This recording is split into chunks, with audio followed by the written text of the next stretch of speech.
baduhiga ubuhanga uko baduhiga uburanga bakaduhiga ubutwari uko twazabajya hehe twaza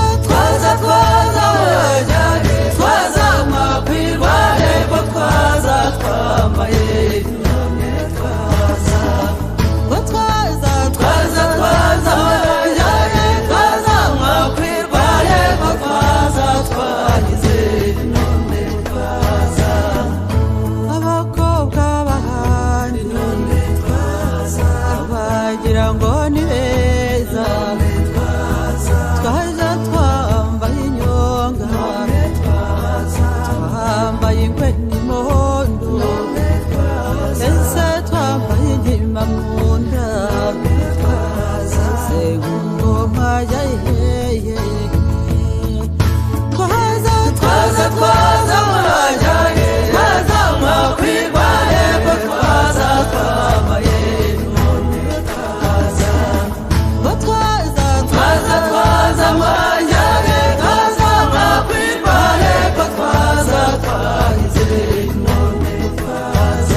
rwageza bigarama rwagarambye n'umurenzo mu Rwanda nuko rutangira kuzenga burenze kugira amashyaka ati n'inkera y'abeza y'umuze rutagana rutagaruka aho uri n'amahamba amazina y'inka twaza wajyane twaza makwirwa hepfo twaza twambaye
bakaduhiga ubuhanga nuko baduhiga uburanga bakaduhiga ubutwari nuko twazabajya hehe twaza wajyane twaza makwirwa hepfo twaza twambaye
byahanganga twaza mwajyaye twaza mwakwirwa hepfo twaza twambaye twaza mwajyaye twaza mwakwirwa hepfo twaza twaza ko muvuga hataraza ibikwerere by'amakombe yena zumba b'inyambo mu binyana z'amagaju yena mu byivugo byinshi hamba amazina y'inka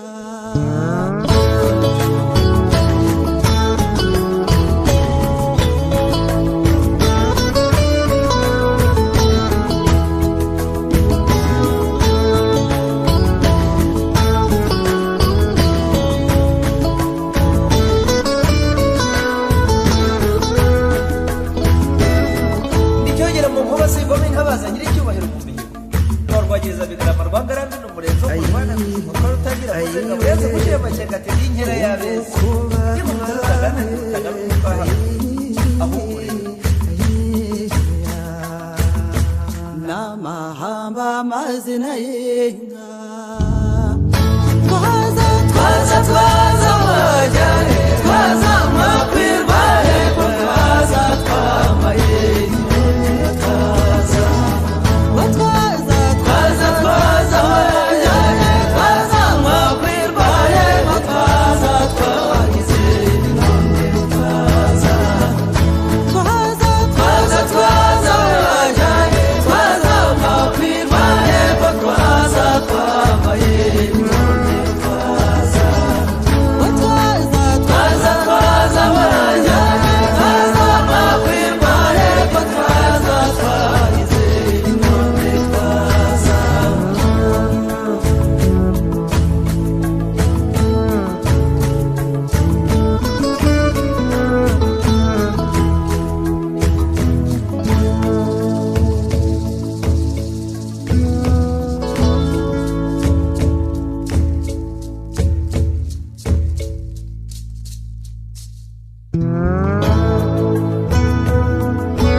bakaduhiga ubuhanga nko baduhiga uburanga bakaduhiga ubutwari nuko twazabajya hehe twaza mwajyaye twaza mwakwirwa hepfo twaza twambaye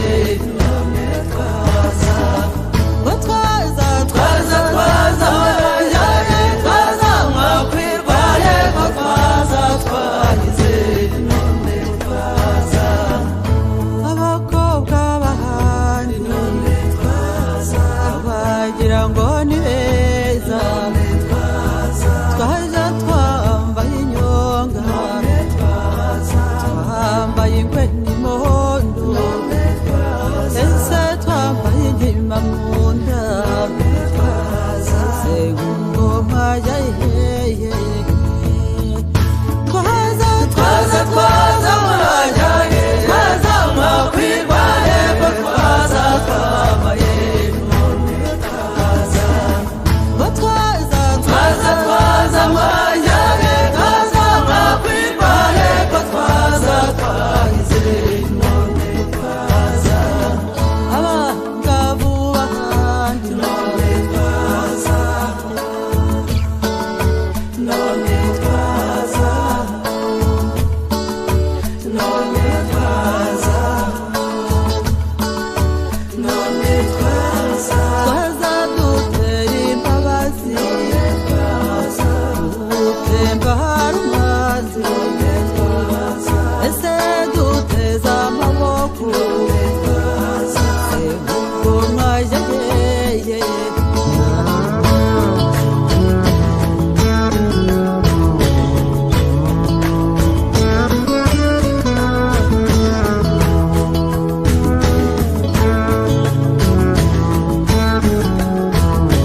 twazabajya hehe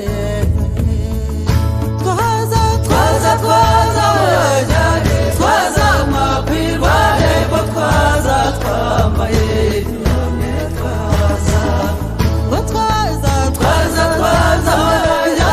twazamakwirwa hepfo twagize none abakobwa bahandi none bagira ngo ni beza twaja twambaye inyonga twambaye ingwe n'imondo ese twambaye inkima mu nda se ngoma yayiheye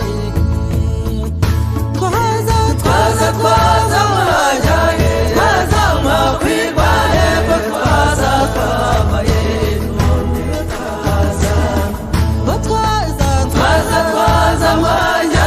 twazamakwirwa hepfo twagize none abangavu bahandi none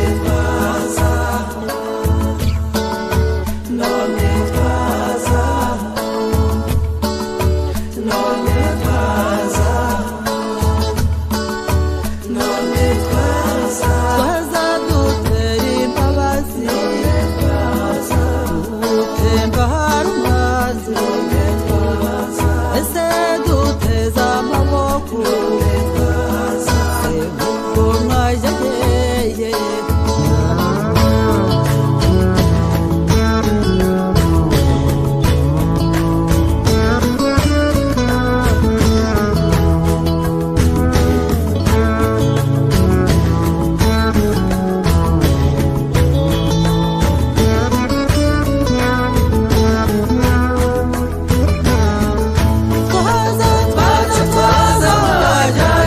twazamakwirwa hepfo twambaye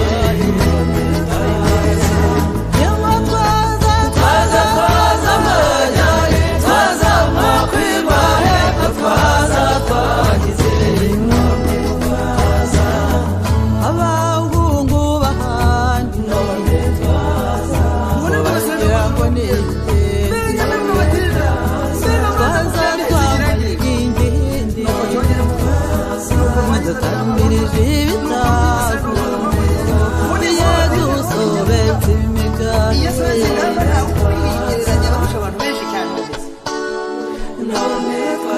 nze tuje tugana ingamba mwajya hehe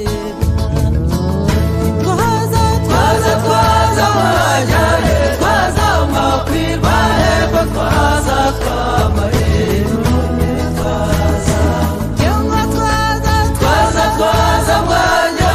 twazamakwirwa hepfo twagize none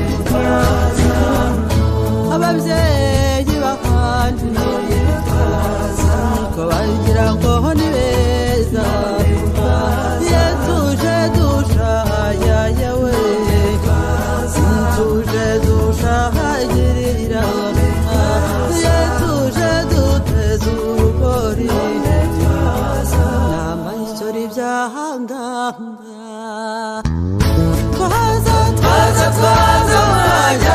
twazamakwirwa hepfo twambaye none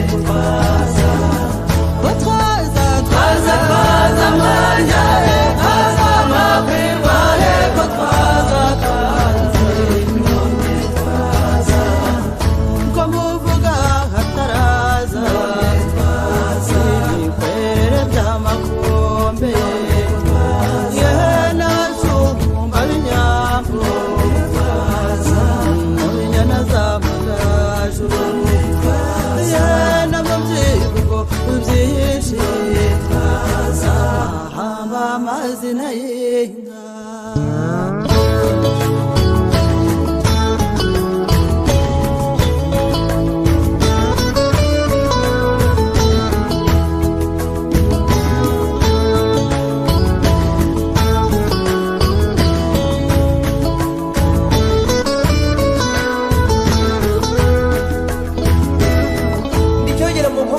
ntabaza nyiricyubahiro mu mihigo rwageza bigarama rwangarambe n'umurenzo wo kurwana kuko rutangira kuzenga burenze gushyira amakenga ateza inkera y'abeza y'umuntu utagana utwaha ahubwo n'amahamba amazina y'inka twaza wajyane twaza makwirwa heko twaza twambaye twaza wajyane twaza makwirwa heko twaza twagize inkombe twaza wajyane twaza makwirwa heko twaza twambaye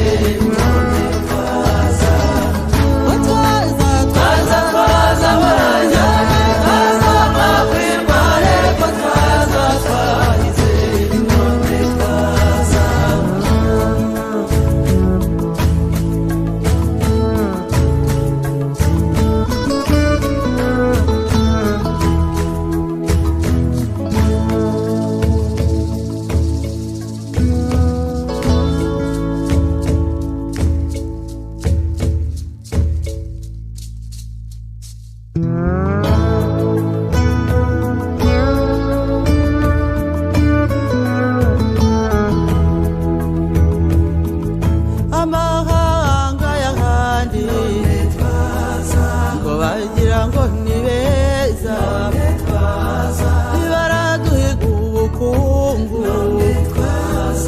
bakaduhiga ubuhanga ko baduhiga uburanga bakaduhiga ubutwari kuko twazabajya hehe twaza wajyane twaza makwirwa heko twaza twambaye none twaza wajyane twaza makwirwa heko twaza twagize none twaza abakobwa bahandi none twaza bagira ngo ni beza twaja twambaye inyonga twambaye ingwe n'imondo ese twambaye inkima mu nda segungoma yayiheye twaza wajyane twaza makwirwa heko twaza twambaye none twaza wajyane twaza makwirwa heko twaza twagize none twaza abangavu bahandi none twaza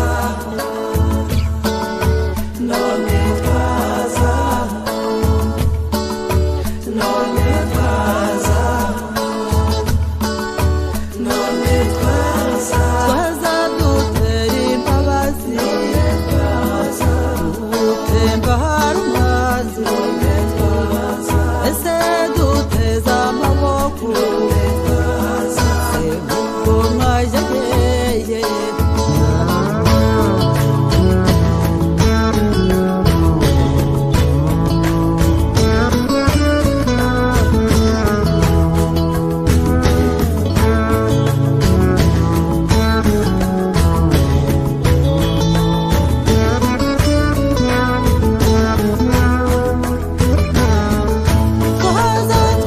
twaza wajyane twaza makwirwa heko twaza twambaye twaza wajyane twaza makwirwa heko twaza twagize none twaza abahungu bahandi none twaza bagira ngo ni twaza twambaye ingindi dutamirije ibitago iyo dusobetse imigani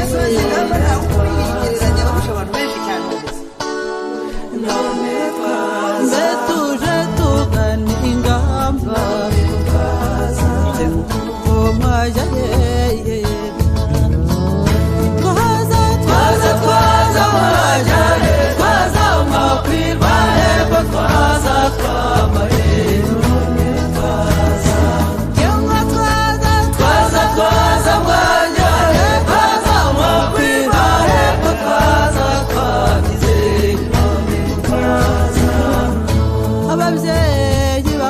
y'ahandi ko bagira ngo ni beza ye tuje dushaya yewe tuje dushahagirira ye tuje duteza urugori n'amayisori byahanganga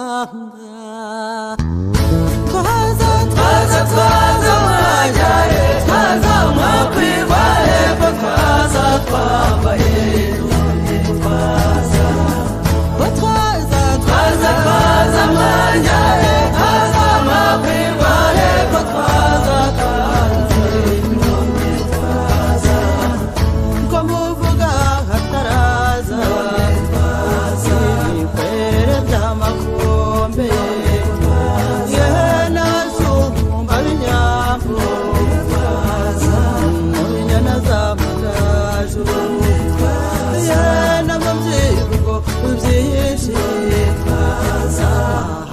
amazina y'inka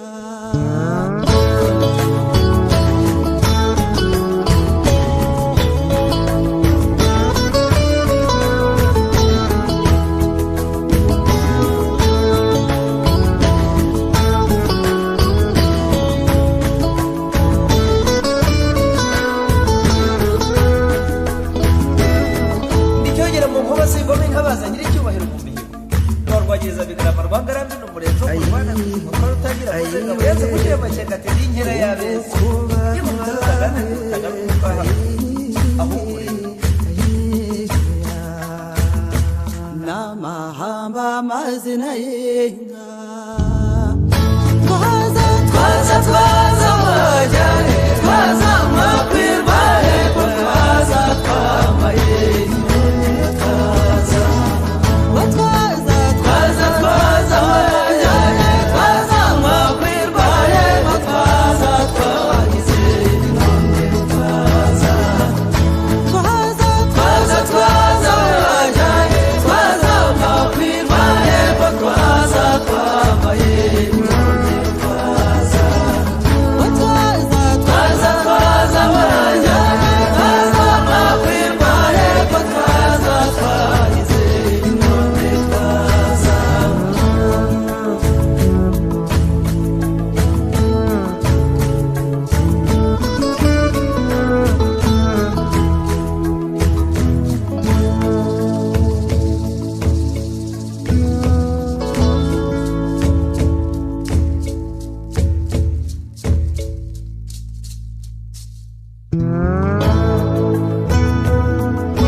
bakaduhiga ubuhanga nko baduhiga uburanga bakaduhiga ubutwari kuko twazabajya hehe twaza mwakwirwa hepfo twaza twambaye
dutamirije ibitaro buriya dusobetse imigani iyo soze ingamba ntabwo kwigereranya barusha abantu benshi cyane none twaza tuje tugana ingamba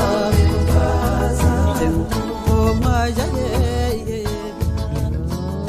twaza mwajya twaza makwirwa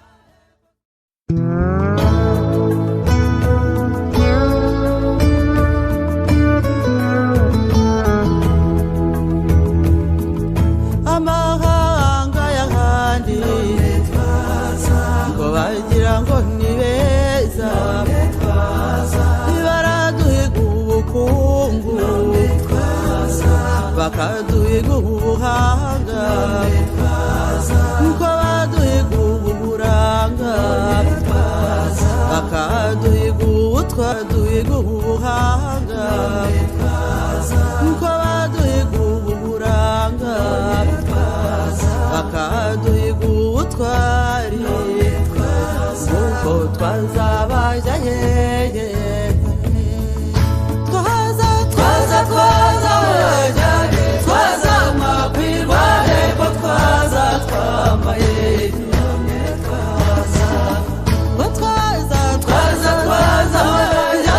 twaza makwirwa hepfo twaza twagize none twaza abakobwa bahandi none twaza bagira ngo ni beza twaja twambaye inyonga twambaye ingwe n'imondo ese twambaye inkima mu nda segungoma yayeye twaza mwajya twaza makwirwa hepfo twaza twambaye none twaza mwajya twaza makwirwa hepfo twaza twagize none twaza abangavu bahandi none twaza none twaza none twaza none twaza twaza dutera imbabazi dutemba hari umwazi ese duteza amaboko ngo mwajya yeye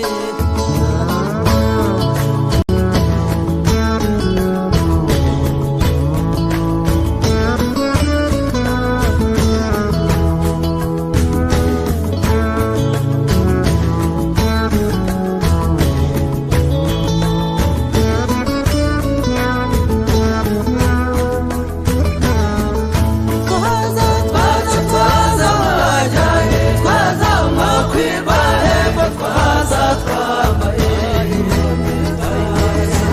yewe twaza mwajya twaza makwirwa hepfo twaza twagize none twaza abahungu bahandi none twaza bagira ngo ni twaza twambaye ingindi dutamirije ibitaro buriya dusobetse iyo soze ingamba imigani ntabwo kwigereranya barusha abantu benshi cyane none twaza tuje tugana ingamba ngo mwajya yeye twaza mwajya twaza makwirwa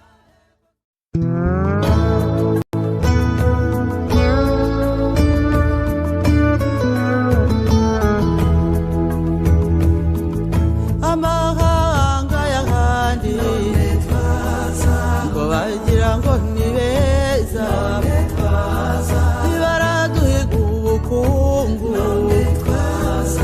bakaduhiga ubuhanga nko baduhiga uburanga bakaduhiga ubutwari kuko twazabaja yeye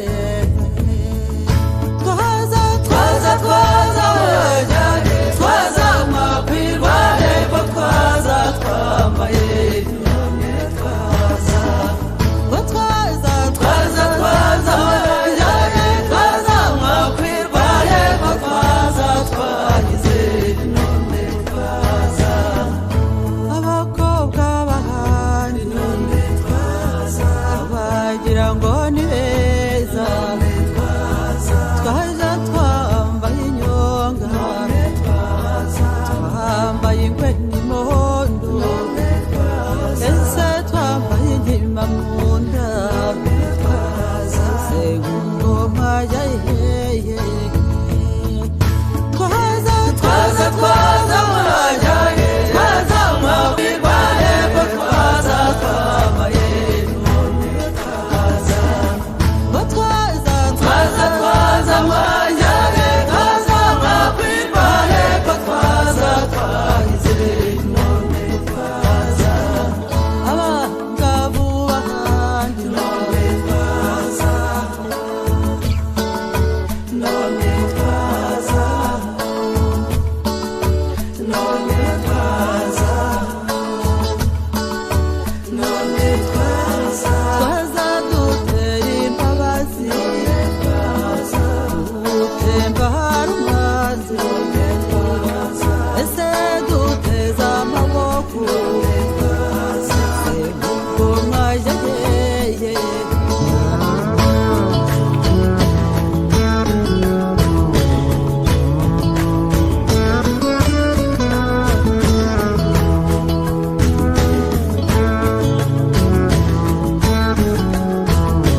kwakira Honorable Deputy Chief Justice.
Sitasiyo, congratulations nubwo tutarasoza.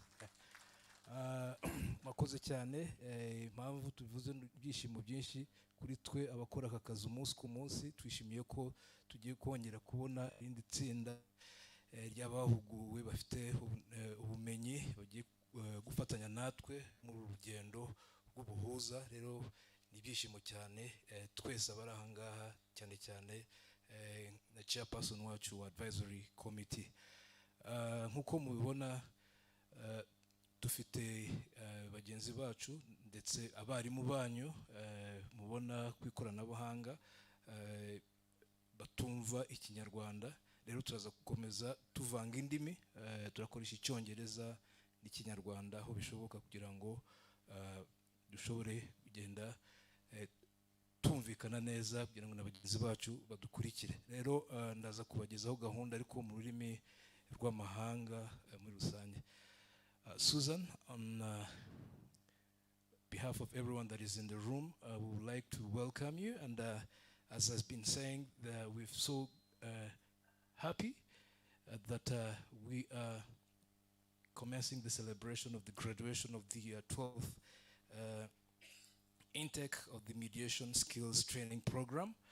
And as I was narrating, that I'm delighted, as definitely as the rest of the team that is from the advisory committee, to have this team that is graduating today, that is going to be part of the rest of us that are going to commence in mediation skills.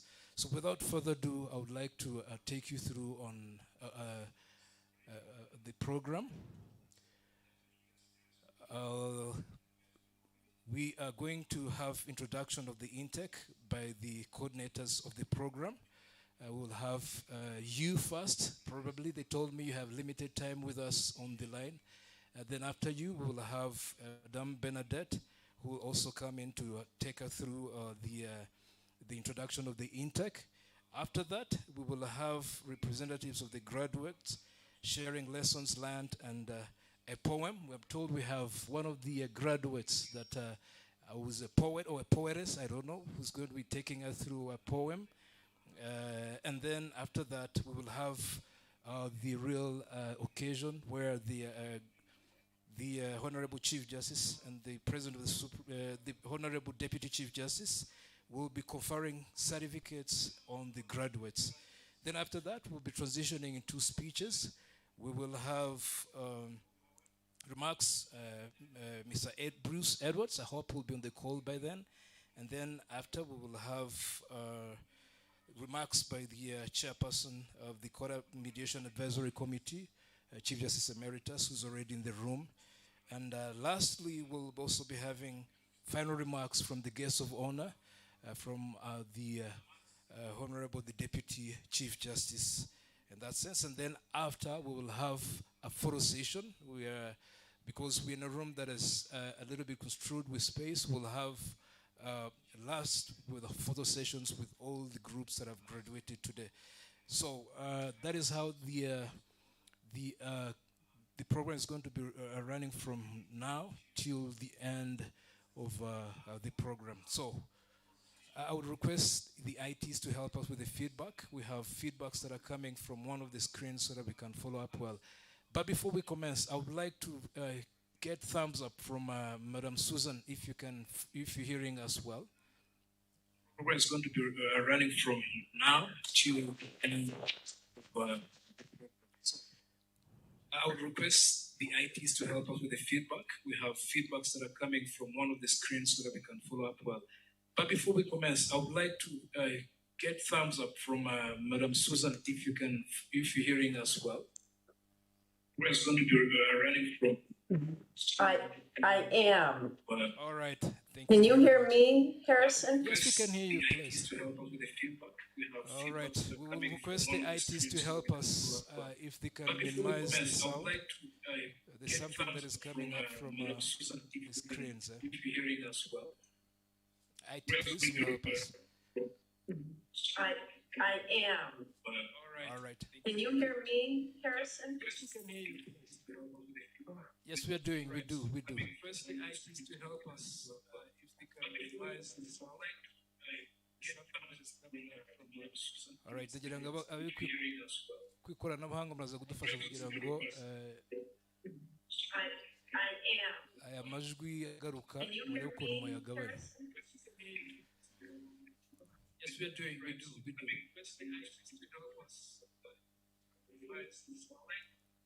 All right. Ndagira ngo Madame Bernadette kugira ngo aze atugezeho remarks ze hanyuma wenda ikoranabuhanga. Susan, can you try to mute yourself, please? Please, if you could mute yourself, Susan.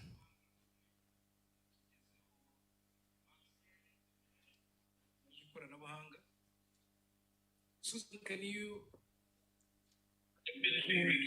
I can hear you. Can you try to mute yourself, please? All right. Thank you. Okay, Madame Bernadette.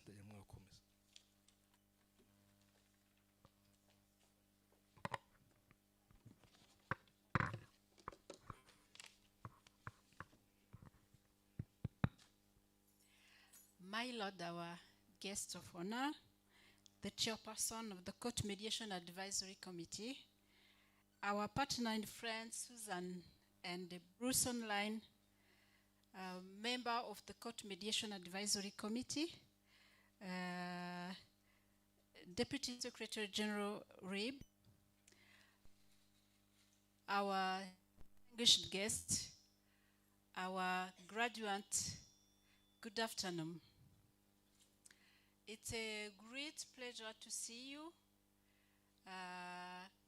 this afternoon. And my role now is to introduce you to my Lord the Chief Justice and our guests, talk about the group and how committed you have been in undertaking this mediation skills training program. My Lordship, we have here a group of 175 graduates in the room in this intake 12 of the Judiciary Mediation Skills Training Program. 100 of them are here in the room, others are online. We are at the 12th intake. We have been always organizing this event of closing and certificate award ceremony. We can do this many times during the year, but each session, each event is unique, as unique are the participants of the intake. We have in this intake a big number of investigators, and I would like to appreciate the Rwanda Investigation Bureau that is committed to this mediation training. In the previous intake 11, we had 28 investigators in the class, and now we've had 35 investigators from the whole country, including 10 sponsored by Rwanda Mediation Academy. We thank again our friends, co-founder of Rwanda Mediation Academy, Susan and Bruce. We have also a good number of judicial staff, registrars, judges, researchers, 25 from the judiciary, and a big number of participants coming from various sectors of the Rwandan society. In the legal profession, we have lawyers, members of the Bar Association, we have notaries, we have in-house counsel, and others are coming from the civil society. We have entrepreneurs in medical sector, in trade, engineers. We have also local authorities, executive secretaries of sectors mainly. We have people coming from the civil society organizations, faith-based organizations. We have also civil servants and senior officials in public institutions.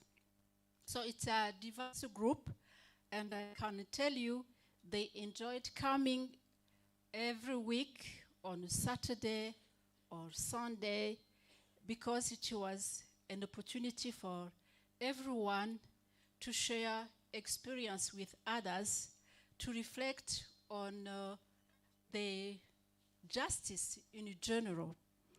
I would like also to introduce the faculty team.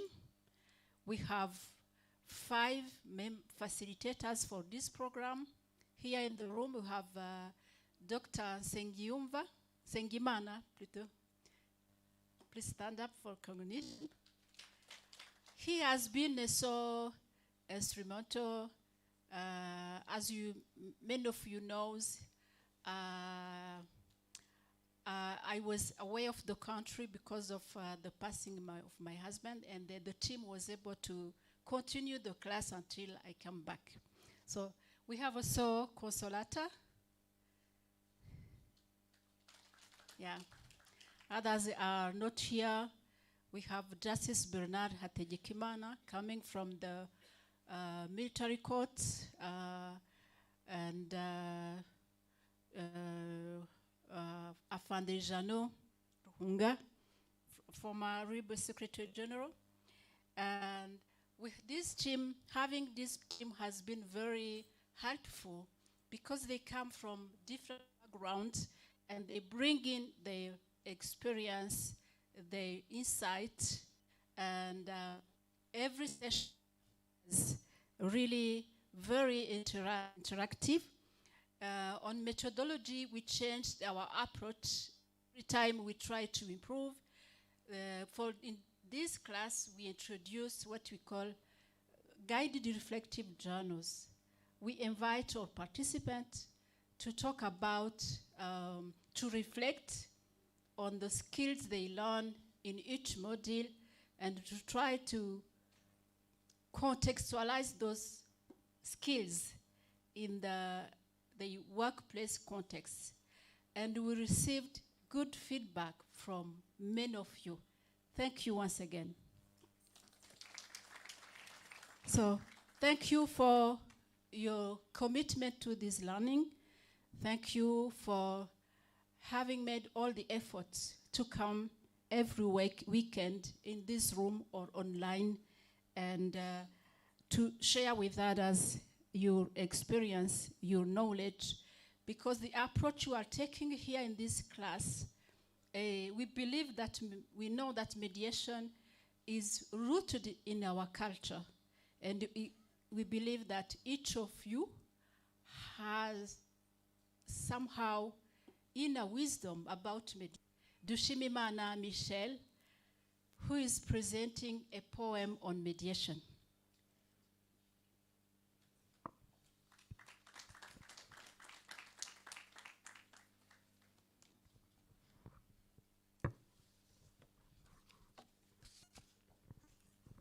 Murakoze nyakubahwa Deputy Chief Justice, nitwa Dushimimana Michelle, ndi umwanditsi mu rukiko rw'ibanze rwa Nyarugenge, nka bumwe mu basoje aya masomo y'ubuhuza. Ndimo kwiga nasanze ubuhuza bwarahozeho mu muco wacu. Hanyuma rero buza kugenda kubera amateka, mpimba igisigo cyitwa ngo buhuza aho wahoze naha. Buhuza aho wahoze naha. Dore wahutajwe n'amateka, urahunga uva mu Banyarwanda, none abahuza b'umwuga turaje, turagucyuye ngo wongere wime muco w'amahoro gahora i Rwanda. Wahoze uganje mu Banyarwanda, amakimbirane akaba bisanzwe, aho ahingutse ntaharambi, kubera ko umuco w'ubuhuza wari uri hose mu Banyarwanda. Burya habagaho gacaca, bakicara bakaganira, bagacoca ibibazo bigacika, ibikomeye byanazamuka, ibwami hakagira bikeya. Bakava amahanga b'abakoroni, baba batuzaniye inkiko koko, maze si ukuziyoboka twiva inyuma, rimwe na rimwe rukaba Rwandanze ngo mutsinde mwemeza ntinye. Mbega umwanya munini bidutwara, mbega ubujurire budafite ishingiro, mbega kujya mu karengane n'agahari, ibyo byose bikadutwarira umwanya kandi byakarangiriye mu buhuza. Mbega umubare w'imanza, mbega amakimbirane adatuza, ngo watsinzwe azabikwemerere se, byahebye ukagiyo ntazi ko kuburana atari umuco w'i Rwanda. Hari icyo twamaze kumenya rero, hari icyo twimitse ndi kubabwira. Ubu tugarutse ku muco wacu, tuzanye imbaraga mu buhuza, ntago ari bimwe byitwa procedure.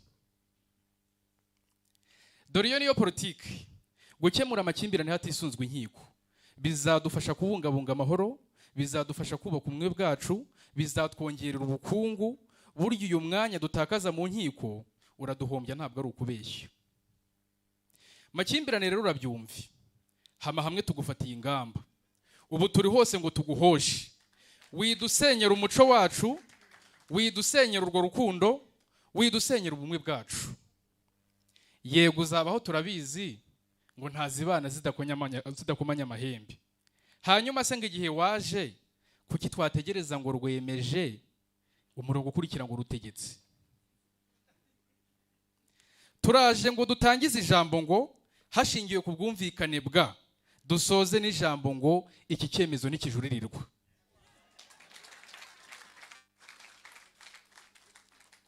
Turaje ubu turi hose, mu mbonezamubano niho tuganje, mu nama negura rubanza turahari, mwiburanisha naho turahari.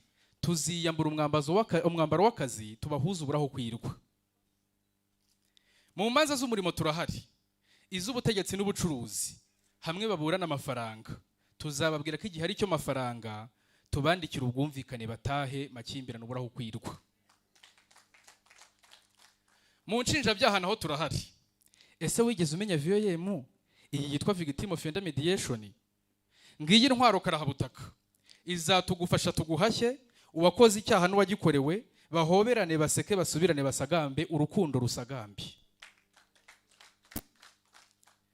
Aho sinavuze mu nkiko ukirara ngo uzaba ugeze kure cyane. Reka. Abavoka bariteguye, abagenzacyaha bariteguye, abashinjacyaha bariteguye. Nubaca muri humye nabwo ukaza, umwanditsi w'urukiko magaze bwuma. Aho sinavuze abanyamategeko ukirara ngo uzaba wafashe intera. Reka. Twe twaje mu nzego zose. Engineers bariteguye, rwiyemezamirimo bariteguye, abahinzi aborozi bariteguye, abayobozi bose bariteguye, ahantu hose turiteguye. Abo bose twarahuguwe, hari n'abandi bazahugurwa. Dore ubuhuza mu Banyarwanda bubaye umuco aho bukera. Twize byinshi by'ingirakamaro, kumenya kwa abatugana, kubumva no kubatega amatwi, kwihangana tubigira ihame, guhosha amakimbirane turabimenya, kumenya amarangamutima bafite, kutabogamo n'ibindi bizadufasha mu kazi kacu. Tuzabikora neza tubikunze, tugarura amahoro aho yahunze. Erega inyungu yacu si yino gusa, kuko uyu ni umurimo Imana ikunda. Matayo 5:9 haravuga ngo hahirwa abakiranura abandi kuko aribo bazabona Imana. Abo gushimira bo ni benshi. Thank you Rwanda Mediation Academy, thank you Judiciary of Rwanda, thank you Ministry of Justice, thank you very much all partners. Let us all work together. Let's make mediation our priority. Ubuhuza ku isonga ni bubi intero u Rwanda rwacu ruhumeka amahoro. Umwanzi w'igihe ni amasaha. Reka nsubike ntabwo nsoje. Ejo ku gasusuruko nzasubira. Ariko mbere yo kujya mu byimbo, ubu butumwa bwa ubw'abahuza. Reka mbwire n'abanyarwanda, cyane cyane abiteguraga kugana inkiko, ubu butumwa mu nyuguti z'ikinyarwanda. A. Amakimbirane asenya ni yubaka. Ba. Banyarwanda ibyo turabizi. C. Cukubiri no guta umwanya muri yo. Da. Dore abahuza bo mwuga turahari. E. Erega byahoze mu muco wacu. Fa. Foreigners abo bataraza. Ga. Garuka rero umuco w'i Rwanda. Ha. Hima amahoro azira amahane. I. Icyatera tugikumire. Ja. Jijukira umuco w'ubuhuza. Ka. Kuko wunga ubumwe mu bantu. Ra. Leta yacu nikidutoza. Ma. Munyarwanda dore urabizi. Na. Nta cyiza kiva mu makimbirane. O. Ongera wumve ikingirakamaro. Pa. Procedure nayo ni ngombwa. Ra. Rutegetsi zakora aho byanze. Sa. Sanga abahuza aho turi hose. Ta. Tuzagufasha ubone ubutabera. U. U Rwanda ruri kujyana n'abihuta. Va. Va mu manzu uri guta umwanya. Wa. Winyura ku bahuza nicyo gisubizo. Ya. Yewe witegura kugana inkiko. Za. Zirikana ibyo ngibyo. Nyakubahwa Deputy Chief Justice, murakoze. Nagira ngo mbasabe mwigire juru mbatura iki gisigo. Kuva na kera na kare ibisigo biturwa umwami.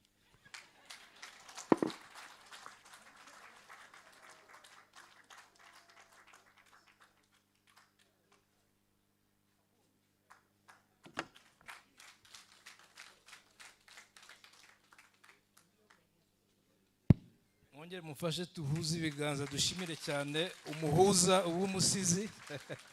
Akoze cyane. Susan, can you ask? You next. But before this, I want to let you know that we had a very spectacular poet that has taken us through the benefits of mediation. That is what I can entail in this. So you can use AI to translate what is coming. I will send you a link and then you'll follow up on the next. Thank you very much. Let you know that we had a very spectacular mwakongera mukakuru ko mwabigenje kugira ngo tutisubiramo mediation. That is what I can entail in this. So you can use AI to translate. All right. And then you'll follow up on the next. Thank you very much. Okay, Susan, you can take it up from there. We're waiting to hear your remarks. Mediation. That is what I can entail in this. So you can use AI to translate. All right. And then you next. Thank you very much. Okay, Susan, you can take it up from there. Yes, yes. To hear your remarks. All right. Can you hear me? Bernadette, okay, thank you. And I could not understand the poem, but I did just write down a poet laureate because his delivery was fantastic. Yes. Good afternoon, everybody. Can you hear me? Ooh, I hear a background. Okay, thank you. And I could not understand the poem, but I did just write down a poet laureate because his delivery was fantastic. Okay, well, thank you. Good afternoon, everybody. Thank you to the Chief Justice Emeritus. I see you there. Justice Matabuzi and all the other dignitaries that are there. I wish I could see you, but I cannot, so I apologize. Thank you to this day's always been a very special day for us. And honestly, perhaps even more so now, given everything that's going on in our country. It's so inspiring to bear witness to the continued support from Rwanda's leadership for mediation and mediative competencies, truly throughout your society. This intake 12, has been very inspiring as well. You graduates have worked incredibly hard. You came together to help each other, to support each other, and inspire each other. Thank you to all of you for all your time and dedication, and we know it wasn't easy. As Bernadette said, we added a new component to this course. For those of you that did not take it, that were not in the intake, after each module and assessment, students were asked to write a reflection on how they can and will use the lessons, tailor them to work in their community, in their professional life, and with their families. As you can imagine, the responses from the judges looked very different than those from entrepreneurs, labor inspectors, the investigators, attorneys, and everyone else. While the first few reflections were challenging and many of the students were asked to resubmit, maybe even more than once, they, by the time they got to the second or third module, people understood. They understood what we were asking for, and they went very deep. They demonstrated how they will apply their newfound mediation skills in their context to help their families, their communities, and ultimately Rwanda. From a training standpoint, your reflections were so rewarding. And Rebecca can attest, or Bernadette can attest, I was constantly sending her examples of what I thought were the most inspiring, impressive journal entries. And I realized I was sending her so many. Our assessment team would put them aside and put all kinds of comments about how great they were. And it ends up, the majority were like that. So that kind of reflection, thinking about how you will tailor the lessons to your context, that is exactly what helps each and every one of you develop your mediator's mind. It was a beautiful progression for us to read and hear.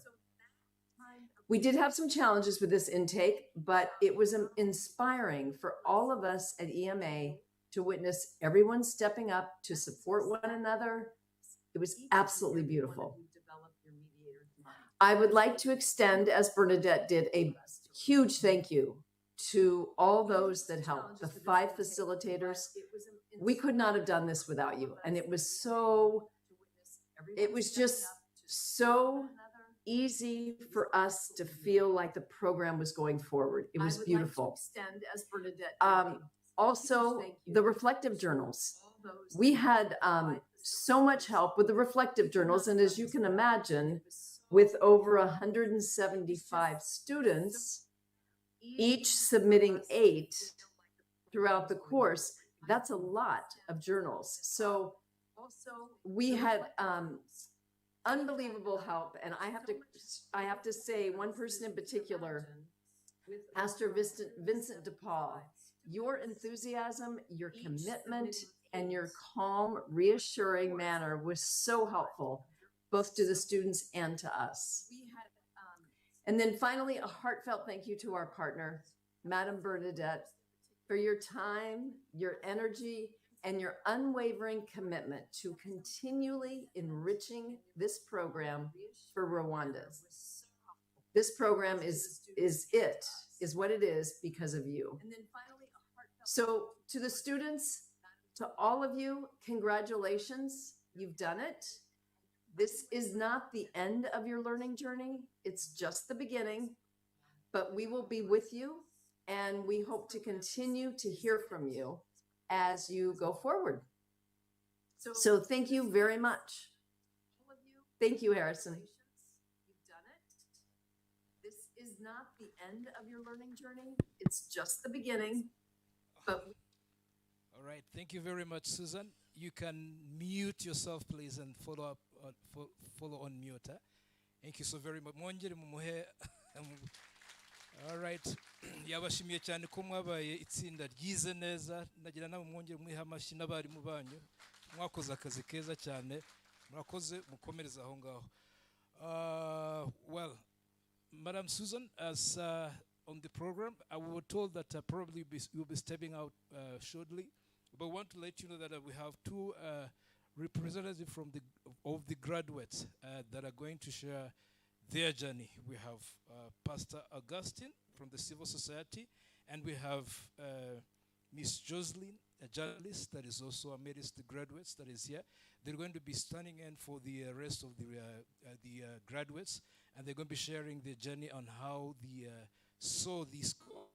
And I'm so delighted that we have a journalist in here. I speak like a person that interacts with this on a daily basis, as an occasion where a journalist was writing and wrote mediation to meditation. Murabyumva? Yanditse ngo mediation ni meditation. Urumva ukuntu yayobaga abaturage muri rusange. Twishimiye cyane ko dufite umunyamakuru nawe wize ubuhuza, ubwo azajya dufasha cyane mu gusakaza inkuru. Dufashe umwanya munini reka dusabe Pastor Auguste atambuke atugezeho urugendo ribara uwariraye. Mumuha amashyi aza. All right, thank you very much, Madam Bernadette. Madam Susan, please, you can follow it up.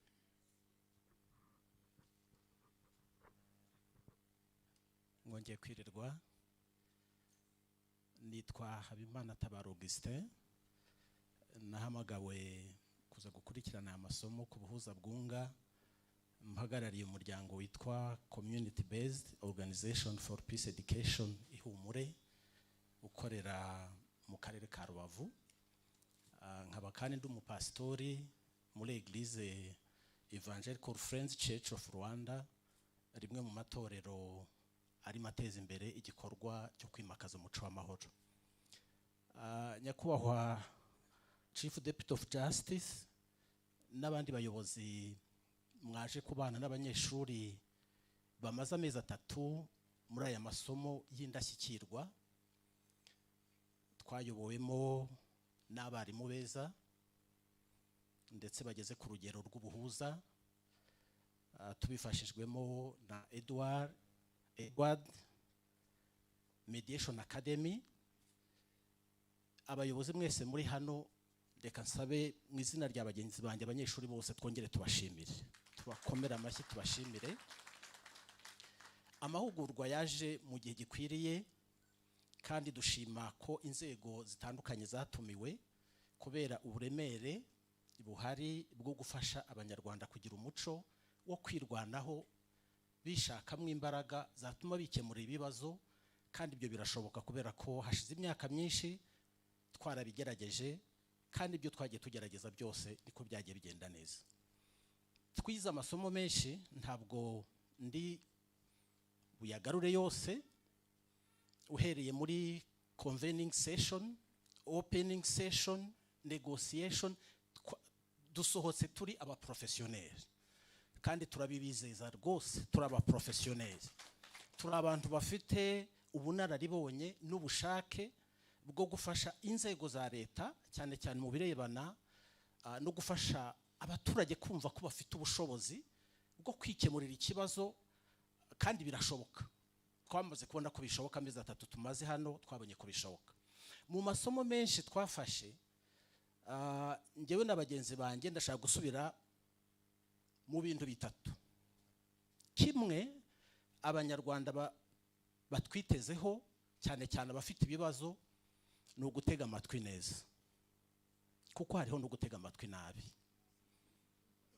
Twasanze by'ukuri kugira ngo ikibazo kinihute gukemuka, ari uko umuhuza akwiye kuba azi gutega amatwi neza abamusanga.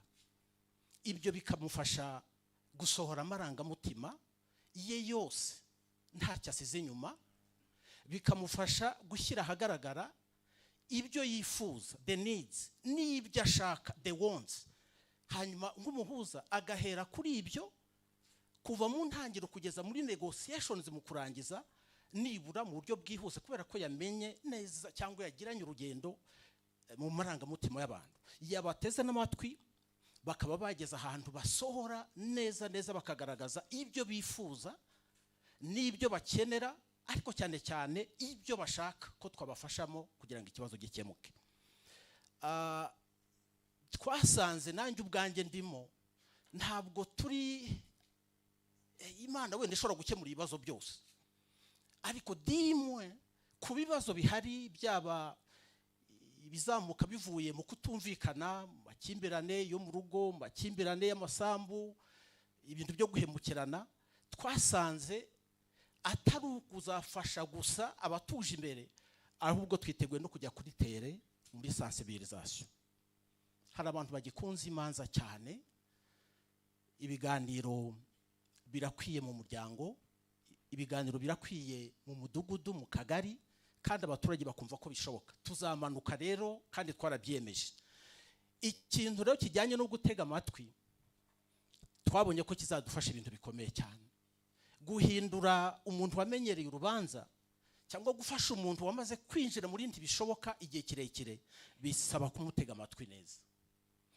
We biramufasha, natwe bikadufasha nk'abahuza, ndetse bikagira no bidufasha kwihutisha uburyo tubafasha kuzagera ku myanzuro bo biteguriye, bakaniyandikira, bakazanayishyira mu bikorwa, bakarangiza bahoberana aho gutandukana bavuga ko bembezanyije, kandi ibyo bizagerwaho. Icya kabiri twize gikomeye cyane ni ikijyanye no kutabivamo, not give up. Hari abantu bafite amakimbirane yamaze igihe kirekire, dutangira gufasha cyangwa se uzatangira gufasha, uburakari bukaba bwinshi, ibikomere bikaba binini cyane, ubwoba bukaba bwinshi, urusaku rukaba rwinshi. Hanyuma nge navuze ko ndi umupasiteri, nkaba nagera nkavuga nti mwe mutashye ndabasengera, ariko kubasengera ntibyakunda, nta cyavamo. Niba utanasenga hakaba n'igihe wavuga utaba abantu barandambiye cyangwa barangoye, reka mbabwire bazagaruke nk'ejo nabo barabishaka bizaba bitungana. Oya, ntabwo byaba bitunganye, ntacyo twaba dukoze. Hari uburyo bwinshi twize, dusanga umuntu uburyo ufite ikibazo asanzwe yararemanywe imbaraga zo kwishakamo ibisubizo, ahubwo iyo tumufashije kuvumbura cyangwa se kongera gukangura izo mbaraga zituma yumva ko bishoboka, hari n'ibindi bidufasha kandi bidahenze. Twasanze hari ibintu byadufasha nk'abanyarwanda bidahenze, ndavugamo bibiri gusa. Nge nsanzwe bikoresha, ariko nabo twari kumwe twasanze bishoboka. Hari uburyo bwa EFT tapping, emotional freedom techniques, zifasha abo bantu kongera kwiremamo icyizere, bakiremamo birashoboka, bakava muri ntibishoboka. Hari igihe kubikora wenda usanga bigoye, ariko ni uburyo bumwe bushobora kudufasha gufasha umuntu kuva mu bwoba, kuva muri ntibishoboka, kongera gusubira mu kiganiro, agasubira muri process, agasubira mu rugendo rw'ubuhuza. Icyo kintu kirafasha. Ikindi nabonye kandi n'abagenzi banjye twabonye, turi mu gihugu cyiza kimaze kugera ahantu dushobora kwifashisha ibyo dufite, tutiriwe tujya gukoresha ibihambaye. Turimo tugira ubusitani butandukanye, ubwo mu ngo iwacu, ubwo mu bipangu, ubwo hanze y'urupangu, ubwo ku muhanda. Umuntu aho kumubwira ngo ugiye kumusengera, ndabyumva gusenga nabyo ni byiza, ariko hari icyo wamufasha direct kugira ngo process ikomeze. Ushobora no kumujyana mu ndabo, akareba inzuki zitara, akareba ubwiza bw'indabo, ibitekerezo bikagaruka, yakongera agaseka, akongera akishima. Aho kumubwira ko ugiye kumusengera gusa, hari icyo wamufasha, kandi izo ndabo turazifite, nabyo byafasha. Ntabwo ari amayeri, ahubwo ni uburyo bumwe bushobora kudufasha abo bantu ntibasubire hasi cyangwa ntibasubire inyuma, urugendo rugakomeza. Dufite ibiyaga byinshi, ndi gushima Imana ko na Kigali igiye kubona ibiyaga mu minsi isa ya vuba. Umuntu aho kugira ngo tuvuge ko yatunaniye, tube twamurekura ducike, kandi twagomba kumufasha gukemura ikibazo, urashobora kumujyana ku mucanga, urashobora kumujyana ku isumo, amasumo turayafite, urashobora kumujyana hagati mu kiyaga mu bwato kugira ngo akomeze kumva iyo refreshment, kongera gusubirana ikintu cyihumure, akumva ashobora kongera gusubira mu murongo. Nabyo birafasha, kuko hari igihe tugira ubwoba, hari n'abantu ugira bashobora kuzamukana uburakari bwinshi, ukabona biragoye, bakagaragaza amarangamutima akomeye, ukabona biragoye, ariko nta kubareka. Ntabwo rero tugomba kubivamo, ahubwo abahuza tugomba kubikomereramo. Ibyo byari bimwe mu bishobora kudufasha, kuko ibibazo birakomeye. Ntabwo tugiye gufasha mu bibazo byoroshye, ntabwo ari ibibazo byoroshye. Babivuze ibibazo birebana na za divorce ziri mu ngo nyinshi, uburyo abana n'ababyeyi bimeze, uburyo abantu bahemukiranye, hariho ibintu bigoye cyane tugiye kwinjiramo. Rero tugomba no kwiga uburyo bwo gufasha tudacitse intege. Icya gatatu ari nacyo ndangirizaho, birashoboka nge naturutse muri societe civile, ntabwo nsanzwe ndi umucamanza, ntabwo nsanzwe ndavoka, ariko kubera ko nkora n'amakominote hari ibyo nitwararika, ariko rimwe na rimwe nkaba nabikoraga nabi. Uburyo bwo guherekeza abantu, kubafasha kuzagera aho bitegurira imyanzuro bakayandika neza, iyo ikabafasha kuzakomeza kwikemura ikibazo mpari cyangwa ntanahari, ntabwo ari ikintu kitworohera. Twasanze rero uburyo bwiza bwo gufasha abantu kuzagera mu kwitegurira imyanzuro, mu kuyiyandikira ishobora kuba yabafasha ubwabo gukemura ibibazo bihari, ari ugutangirana ikintu nakita ubuzima bw'urugendo, gutangira kujya ubafasha kuva muri konveni, kuva mu gihe mwatangire kuvugana. Dukwiye kujya dutaha twabafashije kugira ibyo batahana byitwa ibyo twemeranijweho, nabo ibyo bemeranijweho. Twagera muri cya gihe cyo gusoza ntihabe huzagurika, ahubwo umuntu akagenda aterateranya, nuko twabivuze, nuko mwabigaragaje, nuko mwabyerekanye, ese hari ikindi mwakongeraho. Ubwo buryo rero bwo gufasha kuri buri ntambwe yose dutangiye mu buhuza kuzagera dusoje, nicyo kizafasha umuhuza kutamara igihe ari guhuzagurika, bavuze iki, harya cyagiye byagenze biti. Hanyuma abantu bakwiye gufashwa uburyo bagenda bibuka duke twagiye twandika bagiye batahana, kugira ngo igihe cyo kwandika umwanzuro uzaba ari umwanzuro bifatira, hanyuma bakarangiza bahoberana, bakarangiza bahana inka, bakarangiza bongera gusurana, nta gutsindagurana, ahubwo bafite amahoro n'imyanzuro yabo, kubera ko aribo babyiteguriye, tubafashije uburyo babishyira mu bikorwa neza. Icyo kintu kizadufasha nk'abahuza kandi kizihutisha n'ibibazo abaturage bafite. Mbaye mbashimiye, ibyo twize ni byinshi kandi twiteguye kubishyira mu bikorwa. Murakoze cyane. Koze cyane Pastor Auguste, mwongere muhamashya asubira mu ntebe. Bahagarariye abagariye neza, bigaragaye ko amasomo yagenze neza cyane. Tudatinze reka dusabe Madame Joseline, niba nawe ari ahangaha atambuke nawe atugezeho urugendo rw'amasomo y'ukuntu byagenze. Sinzi niba ari hafi. Madame Joseline yari yasohotse, yari yatangiye kwifotoza isaha itaragera, ngira ngo se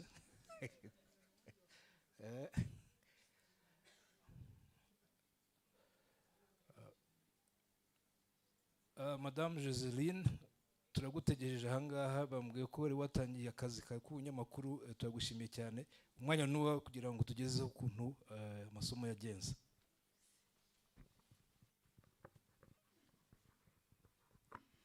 Murakoze. Amazina yanjye nitwa Uwera Joseline, ndi umunyamakuru wa BTN, ubu nkaba ndi n'umumediator, ubwo ni umuhuza w'umwuga. Nishimiye kuba ndi hano, kandi namwe nishimiye ko muba muri hano. Ni ibyishimo kuri ngewe kuba nsoje ano masomo ya mediation hano. Rero ngiye kubivuga, ndavuga mu buryo bubiri cyangwa se butatu, kuko after yuko ndi umunyamakuru, ndi n'umubyeyi, ndi umumama, mfite abana babiri.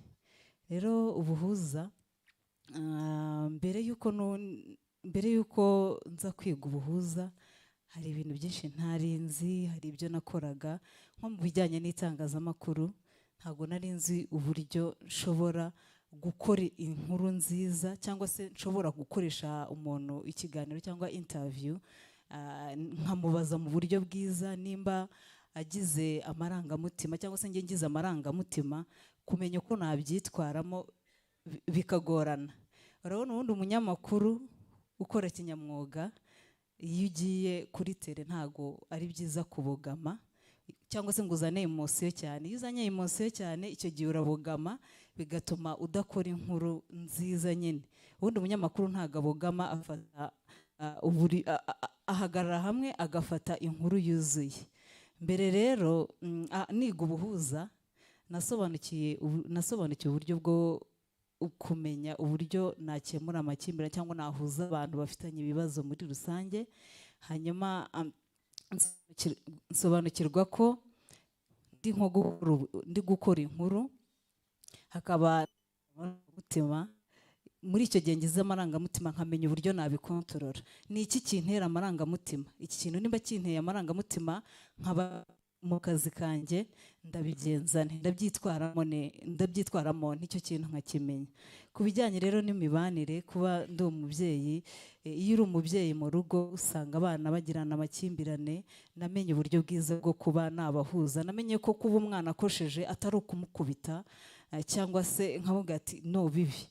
Nimba bagiranye amakimbirane, namenye uburyo bwo kubicaza, nkamenya icyateye icyo kintu, hanyuma icyo kintu nkabaganiriza. Namara kubaganiriza, nkamwereka ikibazo aho kiri n'uburyo bazabikemura. Muri rusange rero, kwiga ubuhuza mu minsi iri imbere, ubu ngiye kuzajya nkora akazi kanjye neza, yaba mu biganiro bitandukanye nzajya mbikora kinyamwuga, twimakaza ubuhuza kuko ubuhuza ni umuco. Ubuhuza buzatanga umusaruro mwiza, yaba mu mibanire mu miryango ndetse no kubana neza n'abandi muri rusange. Murakoze. Koze cyane Madame Joseline, mwongere mumuhe amashyi.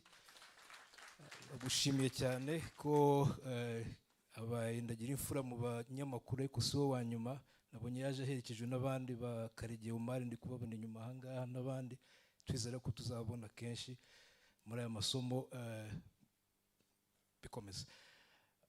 Tugiye kugera mu cyiciro nyirizina cyo gutanga impamyabushobozi no kuzemeza, ariko mbere y'uko byinjiramo nagira ngo bagenzi bacu usa nkaho twabasize, nagira ngo mbabwire gatoya. Susan and Bruce, we are done with the testimonies from the graduates, and definitely we can attest that they really, as you said, they really had a moment to learn, and they've shared their skills, and they've really shown that they are really equipped to be very good mediators. We've had a pastor, we've had a journalist. Remarkably, very important to have a journalist, a mediators, especially in the realms of awareness. Delighted that they took time off to get skills from you, of course. So, as I said, we are transitioning to the main program, the meat of the program, as they say, where we're going to have the conferring of the certificates to the graduates and the graduates. And after that, we'll transition to the speeches, and that is going to be read by the Honorable the Chief Justice Emeritus.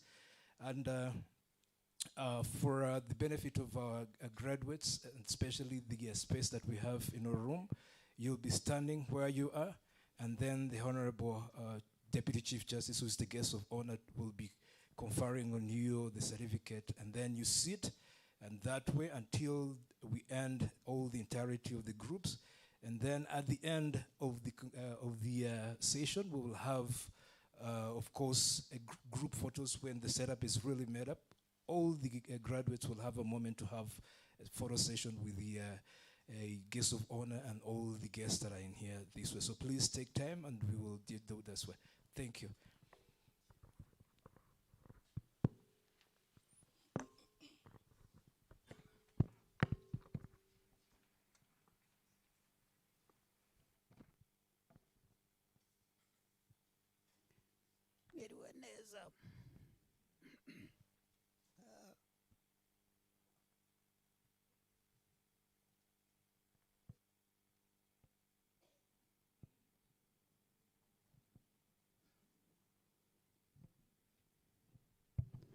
Honorable Chief, Deputy Chief Justice, Justice Kazungu, Batonier, graduates, just wanted to greet you before I start reading the names.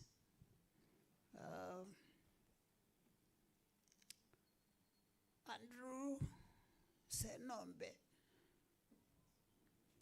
Batsinduka Songa François,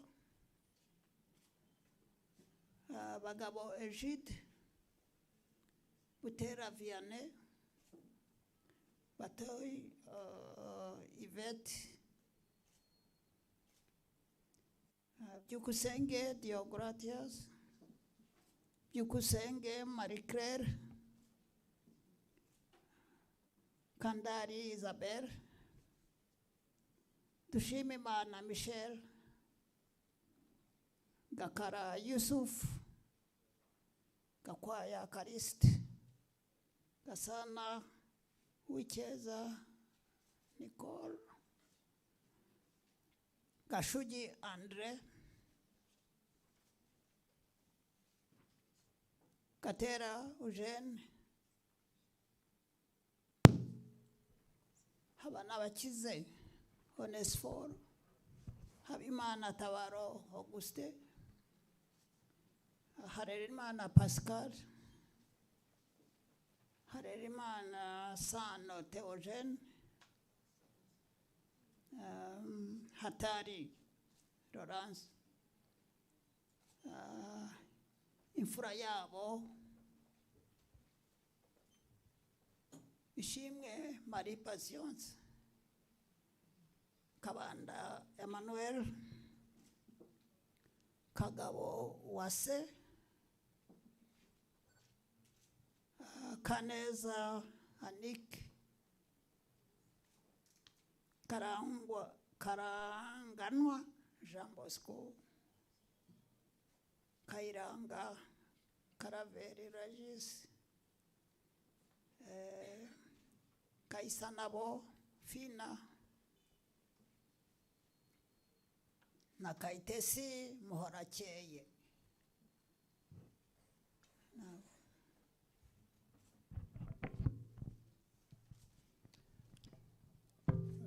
By virtue of the authority entrusted to me, confer on all those persons whose name been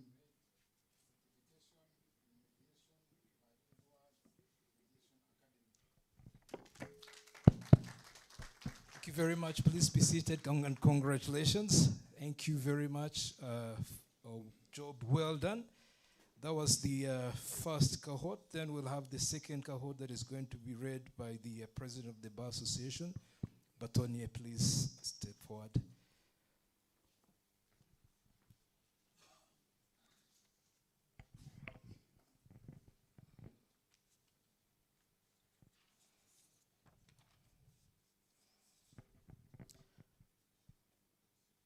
Good afternoon, everybody. My Lord Deputy Chief Justice, Honorable Chief Justice Emeritus, with your permission, I have the honor to read the names whose graduates are going to be conferred upon the diploma in mediation. Mbabazi Jackie, Muganga Eric, Mugisha Emmanuel, Mugisha Stephen, Mugisha Virgile, Muhaimana Jean-Claude, Mukabarisa Rachel, Mukamana Dative, Mukamugema Immaculée, Mukantwari Antoinette, Mukashema Colette, Mukashyaka Leonil, Mukeshimana Jeannette, Mukunzi Jean de Dieu, Murindwa Samuel, Munini Patrick, Mufasoni Irene, Musabyi Nambazi Huguette, Ndakaza Richard, Ndayisenga Anisette, Ndegeya Jean-Pierre, Ndorimana Jean-François Régis, Ndushabandi Jean-Marie Vianney, Nduwumuremyi Désiré, Niyibizi Jean Damascene, Niyitegeka Madeleine, Nkindi Blaise, Mubara Peter, Nkwaya Alfred. Congratulations.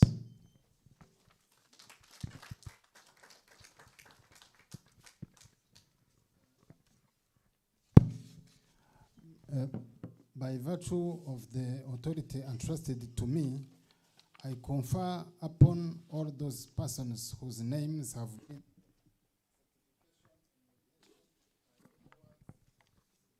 Academy. Congratulations. Thank you very much, the graduates and the Honorable Deputy Chief Justice. Thank you so much. You could be seated. The third Kahoot is going to be read by the Honorable Justice Kazung Jambosco. Please.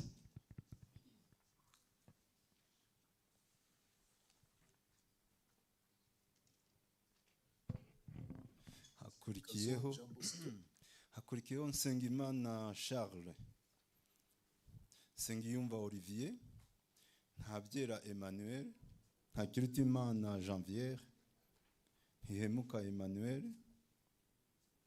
Ntwari Faustin, Nyirabategeka Florence, Nyirabihogo Jeanne d'Arc, Nyirahakizimana Evelyn, Nzayisenga Daniel, Rugabirwa Deo, Rugamba Isa, Rugenerwa Bimira,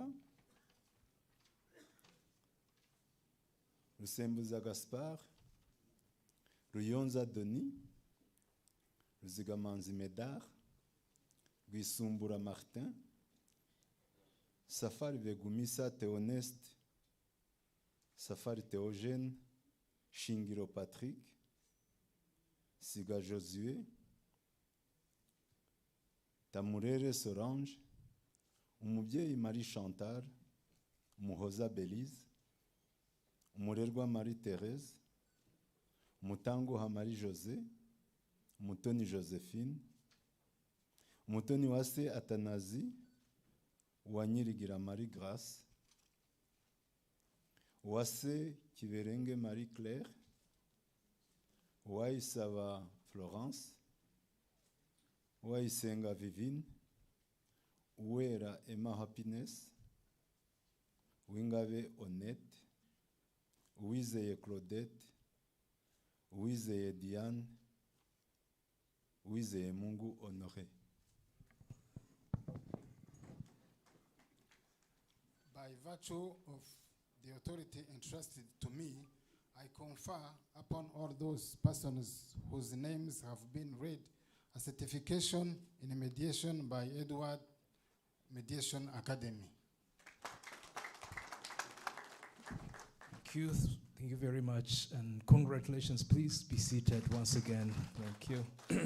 Abo dukurikije iki cyiciro ntabwo bari aha ngaha ariko bari gukurikira online. Tukaza gusaba Madame Deputy Secretary General RIP kugira ngo aze abasome. Akoze cyane.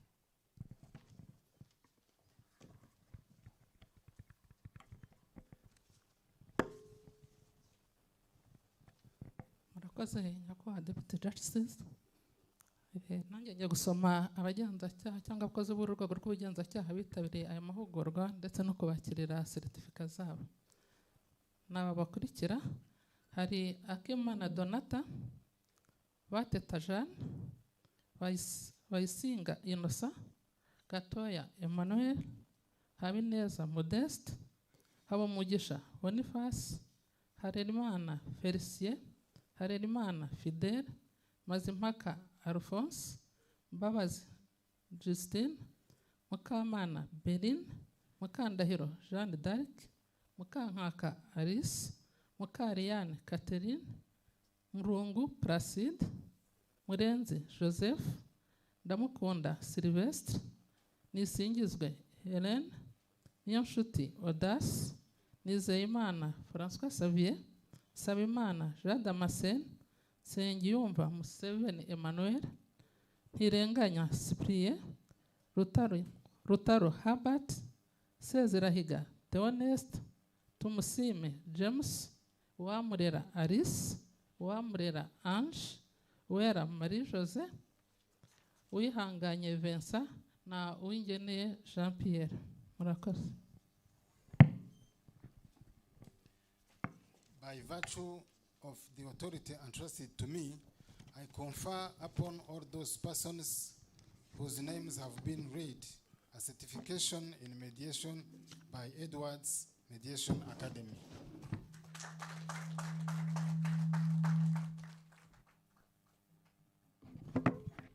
ngo abafata amafoto bashoboye gufata uyu muhango batanga izi mpamyabushobozi z'abize RIB amashyi menshi cyane.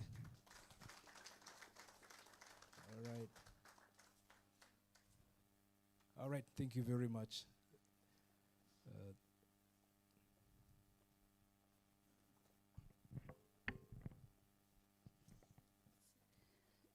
I'm also reading the names of you colleagues who are not here in the room, who are following online.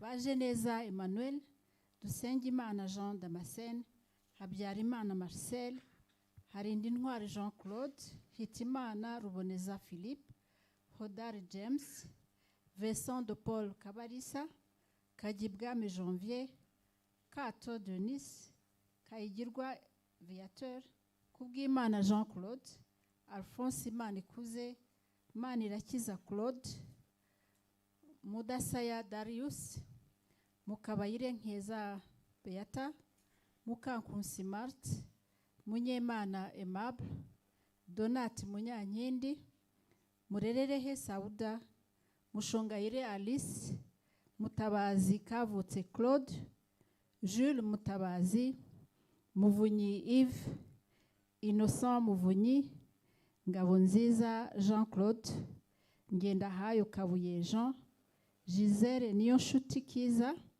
Nkindi Blaise, Nyiraminani Gashumba Zahara, Nyiramisago Valentine, Rutarindwa Priska, Rwakayigambe Emmanuel, Semana Athanase, Songa Ian Rugambwa, Tuyisenga Alice, Twahirwa Jerome, Twizere Yesu Jean Claude, Umuhire Clemence, Umuhoza Beline, Umwari Ines Kevin, Uwambaye Desange, Uwimana Jean-Marie Vianney, Uwinkindi Angelique, Uwitonze Christine.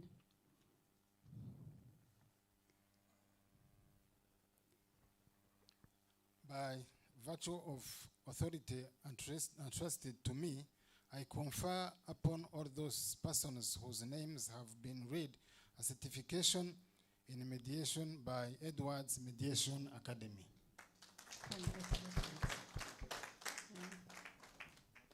All right, thank you very much. And last but not least, hari itsinda rya nyuma naryo rigiye guhabwa impamyabushobozi. Ni itsinda ryafashe cyane kugira ngo ibi byose bibe muri rusange, the organizing committee. Last but not least, as we're saying, Bruce, with the last cohort is for the organizing committee that's made all this happen. So we're going to read them out and then they'll be conferred their certificates. Yes. All right. So,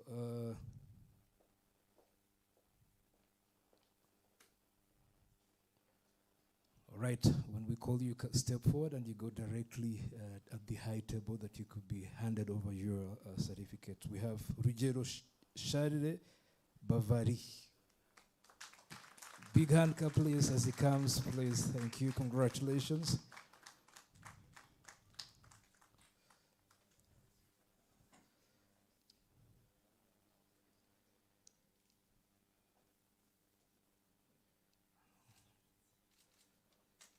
All right. Akoze cyane. Mukire Jean Damascene. Ni Mukire cyane Muhire. I don't know uko babi. Mukire. All right. Mugume ahangaha kugira ngo kugira ngo baze kuba conferring on certificate after.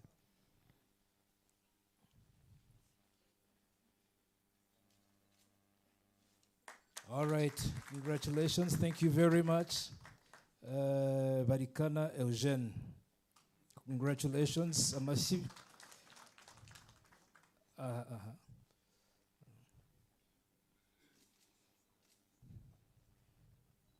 Congratulations.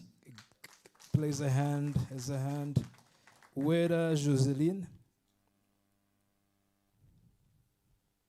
Congratulations. Amashyi.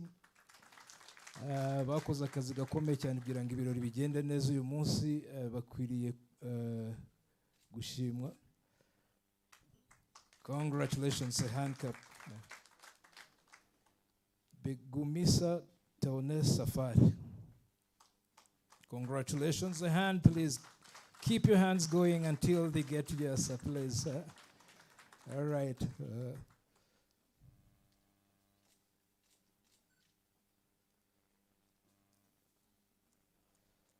All right, congratulations. A hand, please, a hand, please. Madame Uwizeye Agnes, congratulations. Amashyi.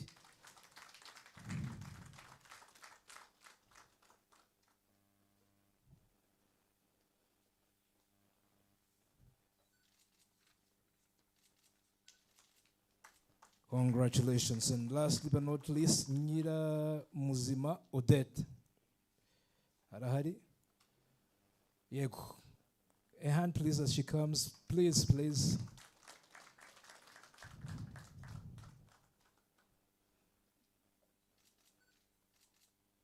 All right, all right, all right. A hand clap. Thank you very much. So, mwagaruka hanga kugira ngo the Honorable Deputy Chief Justice to confer on you the certificate, please. By virtue of authority entrusted to me, I confer upon all those persons whose names have been read a certification in a mediation by Edwards Mediation Academy. Congratulations. Thank you so very much. Mwasubira mu byicaro byanyu, murakoze cyane kandi mwarakoze kuba mwarashoboye gukora akazi keza nkaka. All right. Bruce, we've concluded the segment of conferring certificates to the graduates, and we're now heading to speeches as I had outlined before. We will have remarks from the Honorable, we'll have remarks from Bruce Edwards. I think you're online, you can hear us, please. If you can hear us, you can proceed with your remarks. Remarks from the Honorable, we'll have remarks from Bruce Edwards. I think you're online, you can hear us, please. You can hear us. I can hear you. All right, please, you can proceed. Thank you. The Honorable, we'll have remarks from Bruce Edwards. I think you're online, you can hear us, please. You can hear us. I can hear you. All right, please, you can proceed. Thank you. We'll have remarks from Bruce Edwards. I think you're online, you can hear us, please. I think the first feedback. Yes. All right, please, you can proceed. Thank you. We'll have remarks from Bruce Edwards. I think you're online, you can hear us, please. I think the first feedback. Yes. All right, please, you can proceed. Thank you. Harrison, can you hear me? Yes, we can hear you well, please. Loud and clear. You can proceed with the remarks.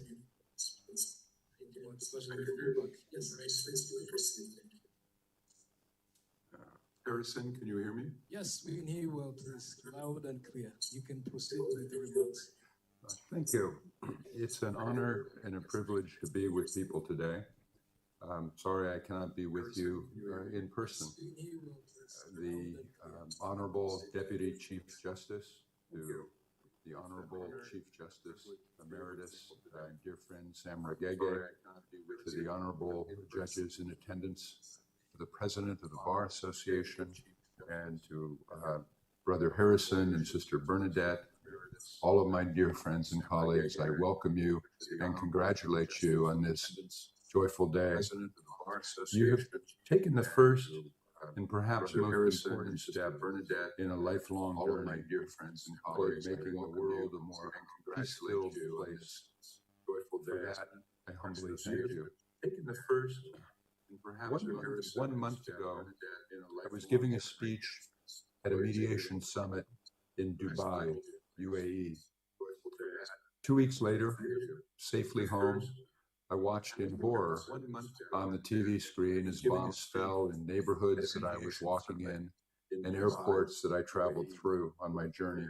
2 weeks later, the sad truth is that people are dying around the world because others have not yet learned, much less mastered, the lessons that bring us together today. Lessons of collaborative problem solving, lessons of how to move through complexity with compassion, lessons of civil discourse and respectful dialogue, lessons of empathy, and above all else, the lessons of our noble pursuit of our shared humanity. And when we read the news about violence in the Middle East, or war in Ukraine, or rape and murder in South Sudan, or atrocities in any number of other lesser publicized war zones around the world, we often react with despair. We often ask ourselves, what can I do? I'm only one person. I'm reminded of a quote by Dr. Seuss, the famous children's book author, who wrote, "To the world, you may just be one person, but to one person, you may be the world." And this quote reminds me of what I call the power of one. The idea that we all have within us the power to shape lives, the power to bring about change, the power to make a difference in our communities and indeed in our world. But this power starts with you. It is in an invitation to each of you today to find that power. No, it's more than an invitation, it's really a challenge. The challenge is to find your passion. What is it that keeps you awake at night? What is it that you wish you could fix if given the opportunity in the world around you? And then, what is your skill set? What are those talents that you bring to the table every day? Some innate talents, some newfound talents after months of studying on these courses. And you marry your passion to your skill set and you embark on your journey, knowing that you're supported along the way. Some innate talents. 2 years ago, I was with many of you in the warm afternoon sun in Kigali, the Mediation Center, speaking to over 100 graduates, sitting in the warm afternoon sun. 2 years ago, my words that day to graduates were as valid today as they were then. And I'm going to share some of those wishes for you that I conveyed upon the graduates. Sitting in the warm afternoon sun. I wish you the humility and grace to approach each mediation in pursuit of our shared humanity, recognizing that conflict often obscures the underlying good in each of us. I wish you the humility, and only by demonstrating compassion, empathy, and respect for each other can we hope to restore individual dignity and build a bridge of understanding. As aspiring mediator, I wish you the ability to restore broken relationships while creating a safe space for resolving disputes and civil discourse. Like Kintsugi, the Japanese art of repairing broken pottery with gold, mediation should render new relationships stronger and more exquisite than the original.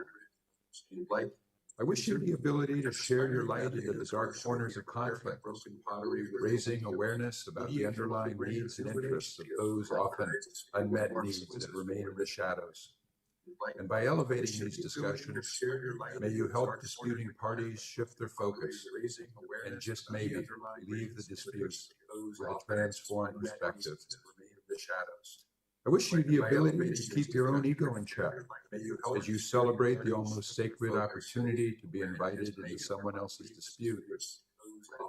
Know that the gifts you bring of patient listening and suspended judgment will be valued above all else. And let this mindset be your North Star guiding all your actions. I wish you almost limitless patience and optimism, especially in rooms often filled with impatient attorneys and less hopeful disputants. And when tempted to yield to the sometimes crushing weight of collective frustration, remember the words of Wallace Stevens. Long after the final no, there lies a yes. And on that yes, the future world depends. Sometimes, simply outlasting those less committed to the search for compromise will be the first measure of success. I wish you a lifelong journey of self-awareness and self-reflection. Sometimes, understanding that learning extends beyond helping others. It's also about discovering yourself. I wish you that your efforts to become first responders to conflict, that you learn to prioritize self-care and self-compassion. And know that it's impossible to work close to the flame of human conflict without also guarding yourself against the kryptonite of compassion fatigue and emotional burnout. Strive for equanimity, knowing that only when there is a stillness in yourself can you hope to bring a stillness to others. And above all else, I wish that you develop a profound belief in the almost unlimited potential of these lessons, this mediation process. And as they are equally adaptable to all manners of dispute, I hope you can learn to apply them with equal skill. And at a time in our history when existential conflicts abound, and cross-border conflicts and lack of collaboration are in the news every day, this may be our best and only solution. So aim high in your professional trajectory. These are my wishes for you. Many of you have heard me say this in the course, but I did grow up in what later became Silicon Valley. One of the many leaders of Silicon Valley who I've read about is Steve Jobs, founder of Apple Computer. And one day in the afternoon of a graduation ceremony at Stanford University, he told the graduates, he said, aim high. We're here to make a dent in the universe. Otherwise, why even be here at all? I pray for these people in harm's way in the Middle East and around the world, but I'll sleep just a little better tonight knowing that you're joining the circle and the fight for a more just and verdant world. And so remember the words of Dr. Martin Luther King as you set about your journey. Faith is taking the first step, even when you can't see the stairs. So have faith. Be strong. Know that you're not alone. And more particularly, know that the world needs you now more than ever. I humbly congratulate you on the effort that you've put in and wish you well in the journey ahead. Know that we will continue to be here to support you in every way that we can. And thank you for all that you do. God bless. Thank you very much, Bruce. If you could mute on your end, please. Thank you for all that you do. If you could mute from your end, if you could mute, please, so that we can get feedback. If you could mute on your end, please. Thank you. If you could mute from your end, if you could mute, please, so that we can get feedback. All right. Thank you, Harrison. Okay. Thank you so much. Well, thank you once again. Please give a hand, Bruce. Nonetheless, we had some difficulty hearing you because for technology, but probably we'll request that the speech or we will have a circulation of the speech to the graduates later on that they can read it intensely. Thank you so very much. Mwakoze cyane ndagira ngo twagize ikibazo cy'ikoranabuhanga ko amagambo amwe ntiyumvikanaga ariko twamusabye ko speech ye yayohereza kugira ngo muzasome ubutumwa yatanze kuri uyu munsi. Nyakubahwa Deputy Chief Justice ndagira ngo turi kwegereza ku musozo muri mwanya ndagira ngo nsabe Chief Justice Emeritus kugira ngo nawe atugezeho ubutumwa yatugeneye uyu munsi. We're going to listen from the Chief Justice Emeritus at this juncture. Thank you so very much.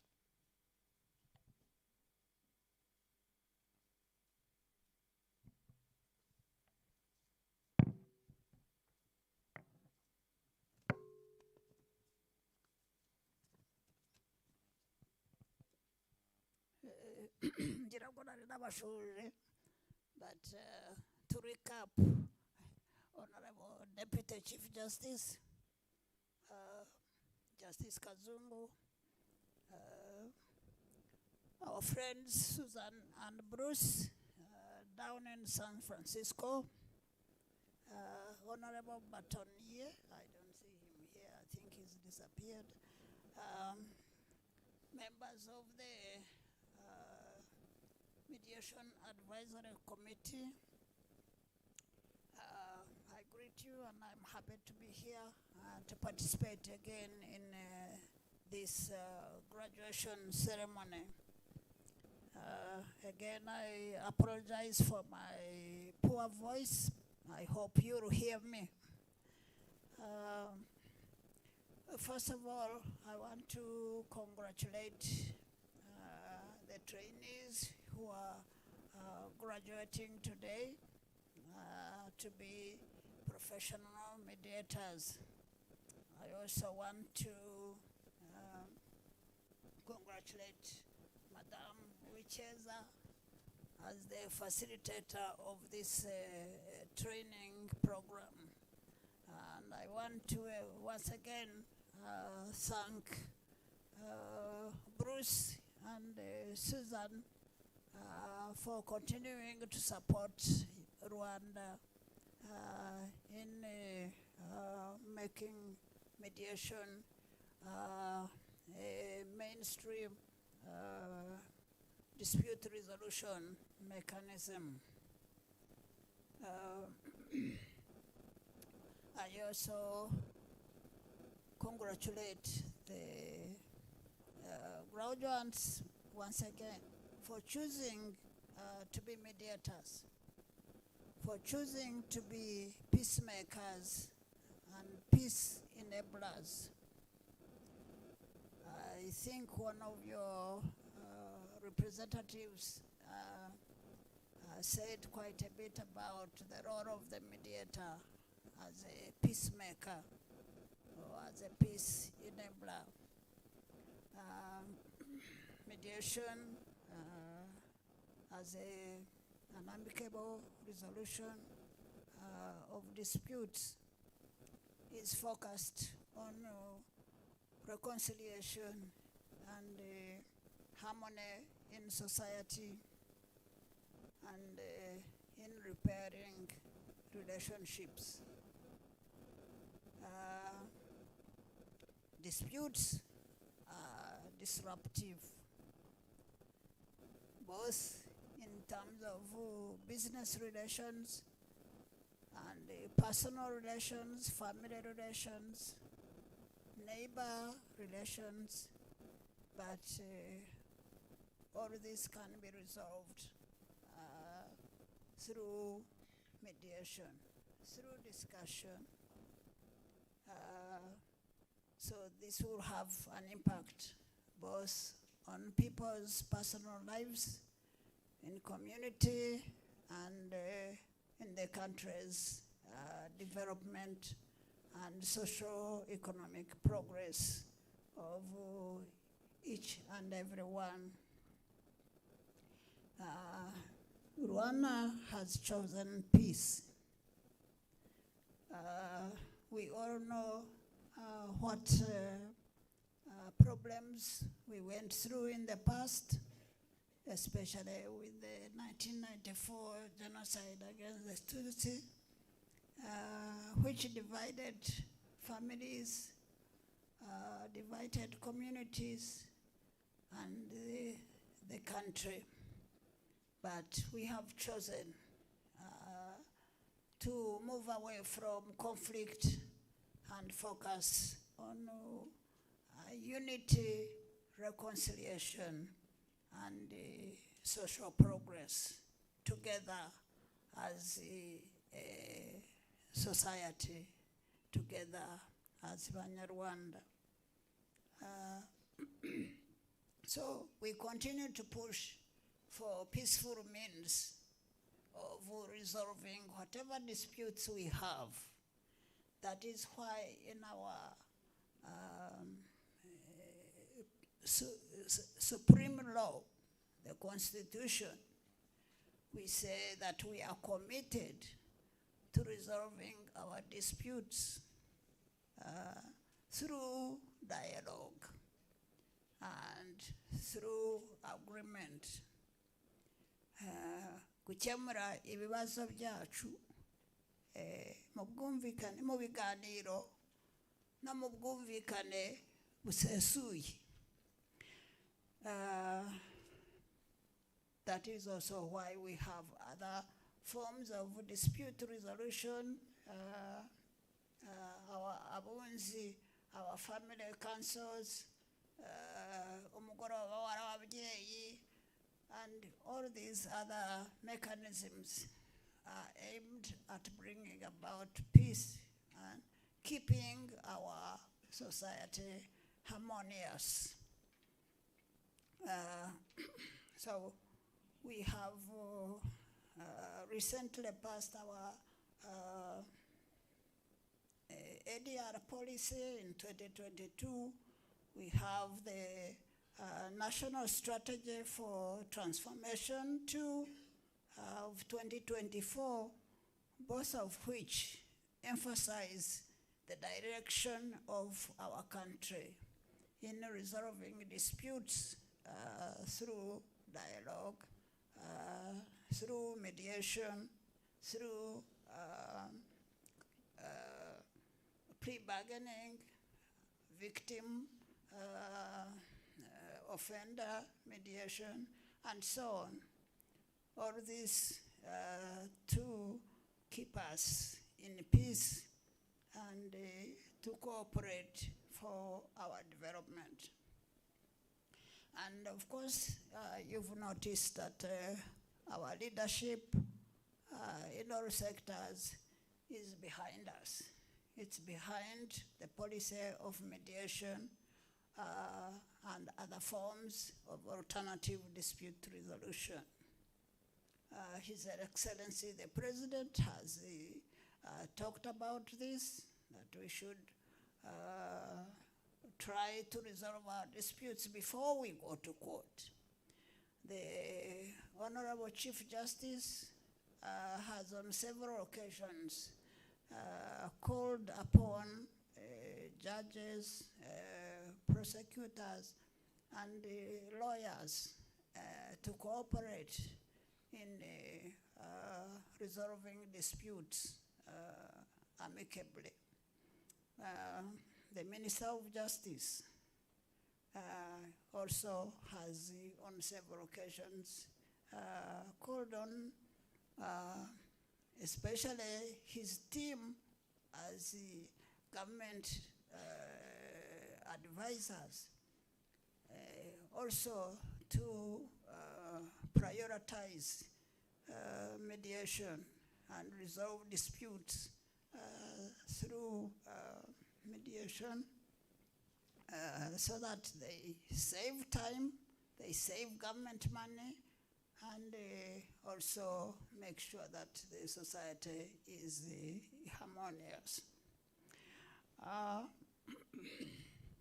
So, we welcome you to this profession. We welcome you to have chosen to help people to resolve their disputes peacefully. And as I've told other graduating mediators, when they start, they shouldn't expect that they will have a vibrant mediation business just because they have a certificate in mediation. It is not that easy. But the important thing is commitment. You have chosen it. It means you are passionate about it. So be patient in pursuing your career as a mediator. You don't have to be a mediator the first day after graduation, but you can continue your work, whatever you're doing. I see the judges here, registrars, members of parliament, investigators, use the skills that you've acquired in this course to improve on your work, to improve on the delivery of services to the community. I always tell people that I wish I had done this course before I became a judge, because it would have helped me in resolving disputes in court. Because sometimes, as my DCJ and Judge Kazungu will confirm, sometimes you make a decision, but you're not comfortable about it. You know it is according to the law, but you are not sure whether you are being fair or you are doing justice in the real sense. You are doing justice according to the books, according to the law, but are you doing justice in terms of the social relations between the people? So, mediation gives you the skills to bring people together, to discuss, to understand each other, and eventually have common mutual understanding or mutual results to their search for a solution to the problem they have. So, I would encourage you, whether you are an investigator, you are a prosecutor, you are a judge, always have that in mind. How can we resolve this matter so that each party has some justice, even if it is not something that they wished to come out?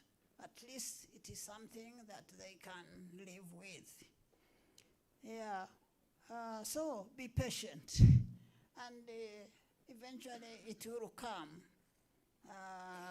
Keep the passion, and eventually you'll have opportunities to practice what you have learned in this course.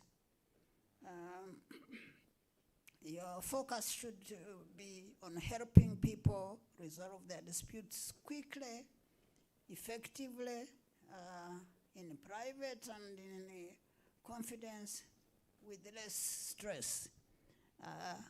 I want to go into the benefits of mediation, because you have not only learned it, but from what we heard from your representatives about their experience and what they intend to do, the benefits of mediation are very clear. I see that you have really understood them.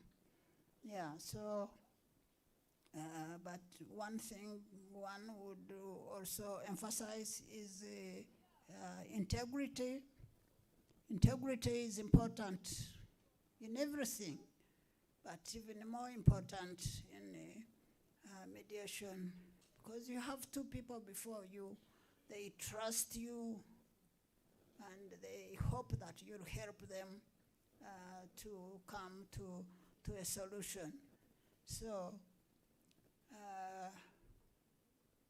ubunyanga bugayo bugomba kubaranga in everything that you do. Yes.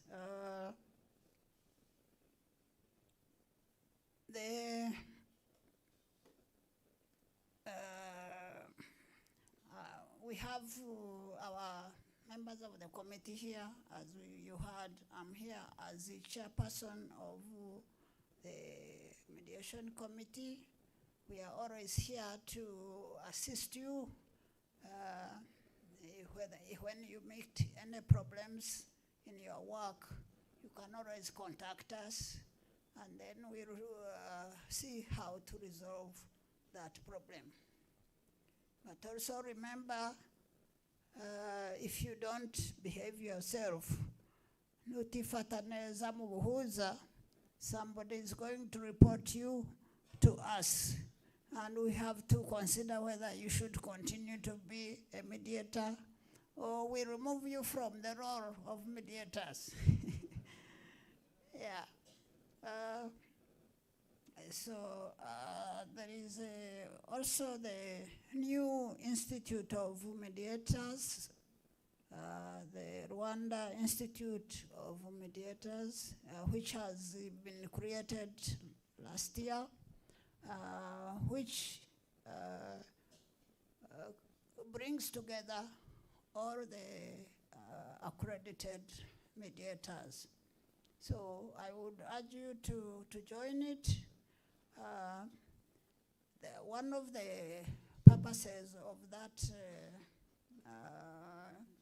institute is to give you an opportunity to discuss the problems you might be meeting in your work. But also, it gives you visibility. Abaturage ntibabazi ariko nimujya mu rugaga rw'abahuza bakabashyira kuri list yabo, abantu bazajya babona ati bariya abantu bari kuri list bize iby'ubuhuza, reka tubagane. So it is important that you get together, get organized, promote or support that your organization, it can speak for you, it can make you visible, and then work will come.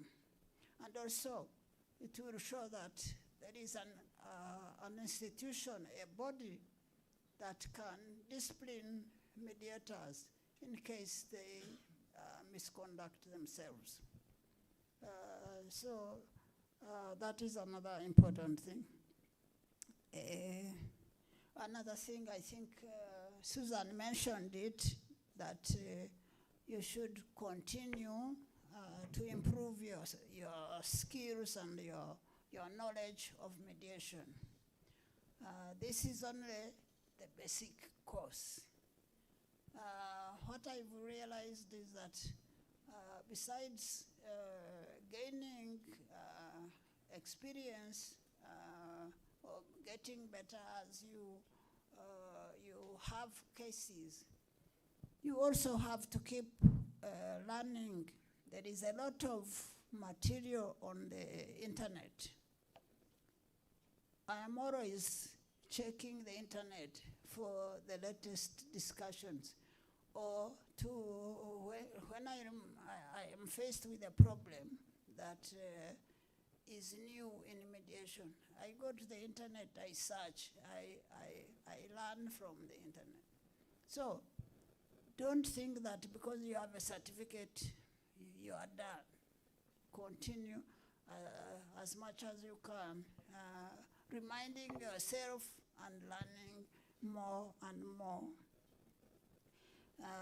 In my personal experience, as I end, I have found mediation very satisfying.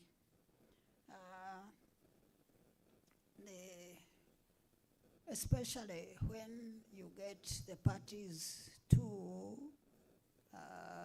agree and settle. It is the most satisfying things personally. Iyo abantu bishimye ko ikibazo cyawe cyarangiye, nawe urishima, you feel that you have contributed something good to these people. So that is what makes one a professional. It's not just a job, but it is something that you should become passionate about, with a mission to help people resolve their disputes. I think I'll stop there. I always talk too much. Thank you very much. All right, thank you very much, my Lord, Honorable Chief Justice Emeritus. He deserves another big round of applause. Yes. Actually, all this is because of his leadership that we are garnering this. So he said we will definitely count on you very much so. We are introducing, judges can tell you, and registrars that are here, we're introducing mediation day every week. Tugiye gutangiza umunsi w'ubuhuza buri cyumweru, buri wa gatanu. Turifuza ko tuzajya tugira ubuhuza, tuzagira nimutanga amaseve yanyu na diplome zanyu tukabashyira ku rutonde. Abifuza ko tubohereza imanza tuzajya tubikora vuba kugira ngo mutangire mukorane natwe. Dufite ubu ngubu tumaze kugeza 2,000. Murakoze cyane kuba mubyemeye. Biradushimisha cyane. Tumaze kugira 2,199 turangije muri amezi gusa tutanye umwaka w'ubucamanza. Twizera ko muzaza tugafatanya atari gusa muri mediation ariko victim offender mediation, muri RIB, plea bargaining, mu bushinjacyaha n'ahandi muri rusange. So nagira ngo nshimire cyane Chief Justice Emeritus kuri byose n'impanuro atanze zishimangira akazi kabategereje muri rusange. Honorable Deputy Chief Justice, I think at this juncture, without further ado, I'll request that you come and give us the closing remarks from you. Thank you so very much. Mumfashe twakire umushyitsi mukuru.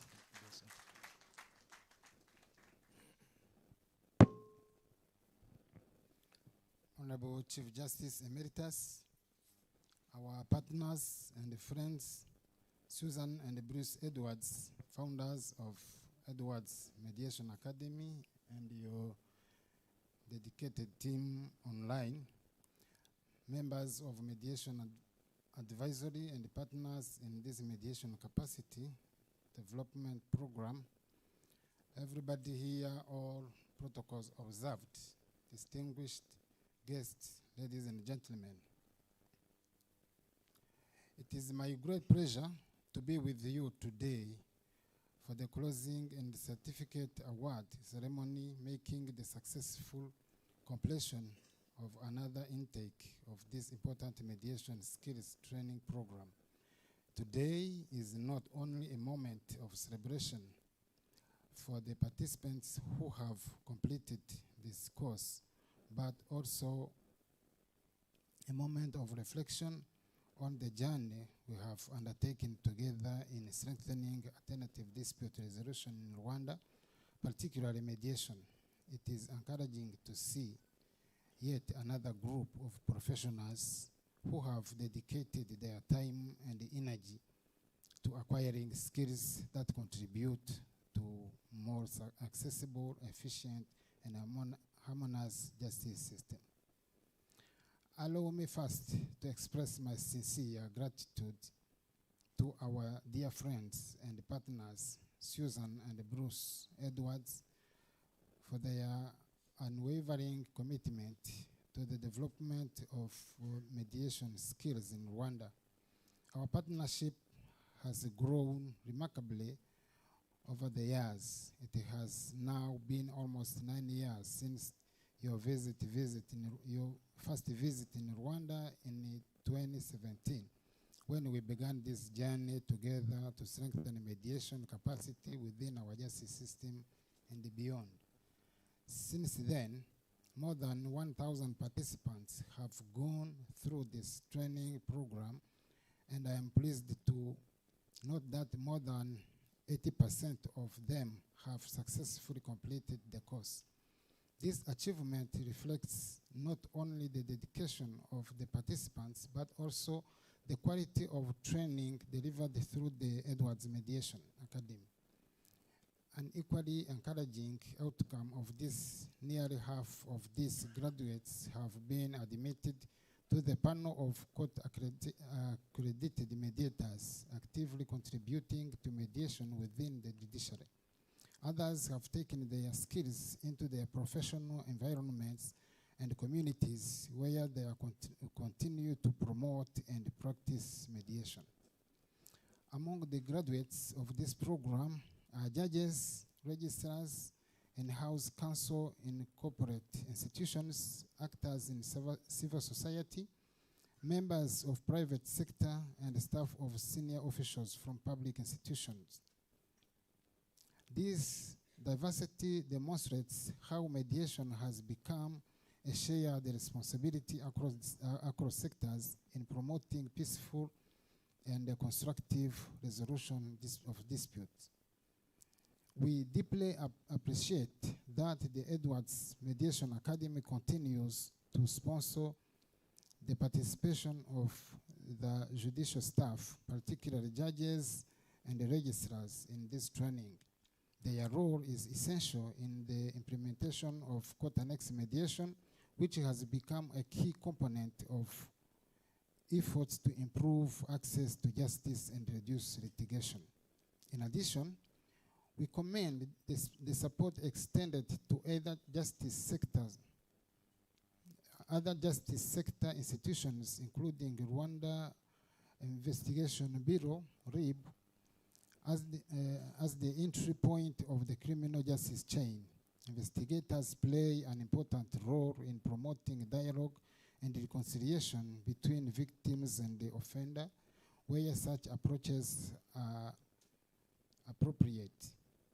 I am informed that 35 investigators from RIB participated in this intake, building on the 28 participants who completed their program in the previous intake. This is commendable commitment, and I would like to extend my appreciation to the leadership of RIB for recognizing the value of the mediation within the criminal justice process. To the participants of intake 12, allow me to congratulate you for successfully completing this program. Your presence here today reflects not only the completion of a training course, but also a personal commitment to the value of dialogue, understanding, and peaceful conflict resolution. I commend the efforts you have made to achieve this milestone. Choosing to undertake this course is not always easy, particularly when balancing professional responsibilities, family commitments, and the community obligations. Yet, you made the deliberate choice to invest your time and the energy in acquiring skills that contribute to a better justice system and a more harmonious society. It is particularly encouraging to note that participants in this program come from diverse sectors of Rwandan society. Among you are members of the legal professional, lawyers, notaries, prosecutors, investigators, and the judicial officers, as well as entrepreneurs, local government officials, members of civil society, and representatives of religious organizations, among others. This diversity enriches the mediation process. It allows mediation to grow not only within courtrooms, but also within workplaces, institutions, communities, and families. The increasing participation in this program is also a reflection of the many initiatives undertaken across the justice sector to promote alternative dispute resolution. These include the efforts of the Ministry of Justice, which continues to conduct awareness activities on ADR, the judiciary, which leads the implementation of court-annexed mediation and awareness within the court system, and the various partners involved in ADR implementation. Equally important are the contribution of trained mediators, many of whom have encouraged colleagues and the peers to join this program and become part of this growing movement. During this training, you have not only acquired new skills and techniques in mediation, but you have also had the opportunity to reflect on your own professional practices and consider how disputes can be resolved more constructively. You have also engaged in thinking about an important question: what should the Rwandan model of mediation look like? This reflection is essential because the justice system we are building must be one that aligns with our culture, our values, and the realities of our society. Rwanda has a rich tradition of community-based dispute resolution, and the mediation offers a modern framework through which these traditions can contribute to inform our justice system. Through the knowledge and experience you have gained in this program, you are now empowered to play an important role in shaping that model.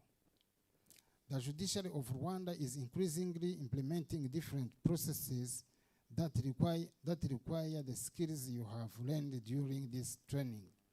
These include court-annexed mediation, which helps parties resolve disputes amicably before or during court proceedings. There is plea bargaining, which contributes to efficiency within the criminal justice process, and the victim offender mediation, which promotes dialogue, accountability, and healing where appropriate.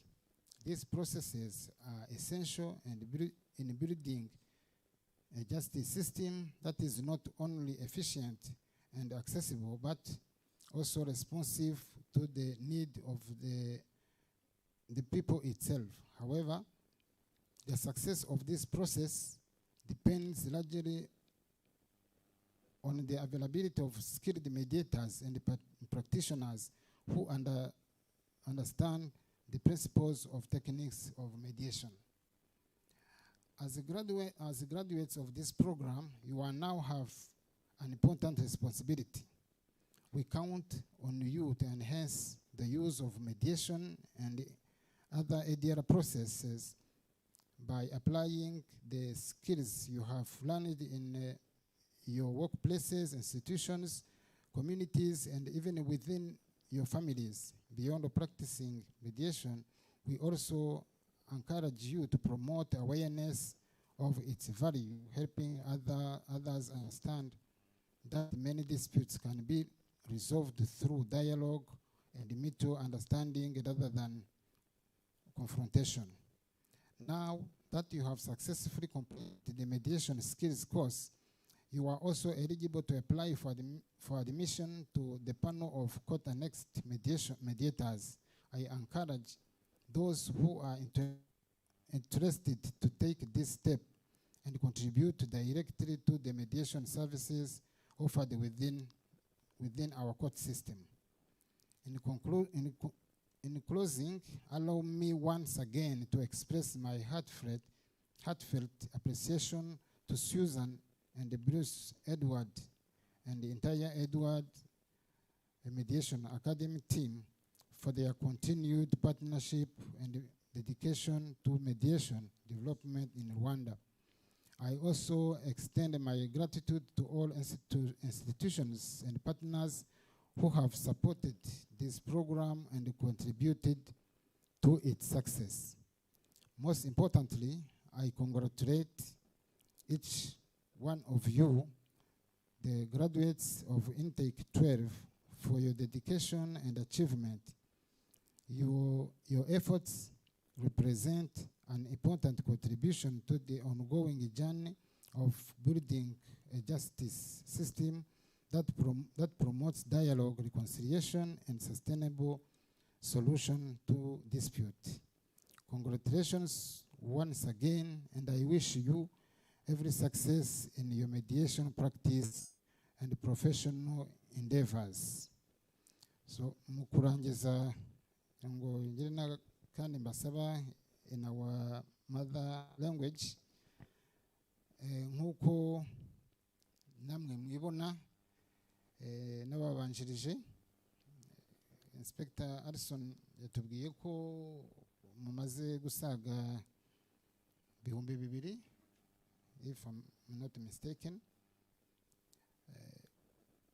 Bigomba rero kugaragarira no muri society akazi k'imanza duhura nazo mukagakumira tubona hirya no hino cyane cyane mu mujyi wa Kigali ariko no hirya mu yindi mijyi hari cabinet d'avocat, noteri wigenga, n'iza cabinet tubona hirya no hino, ariko ntituratangira kubona cabinet ya mediator.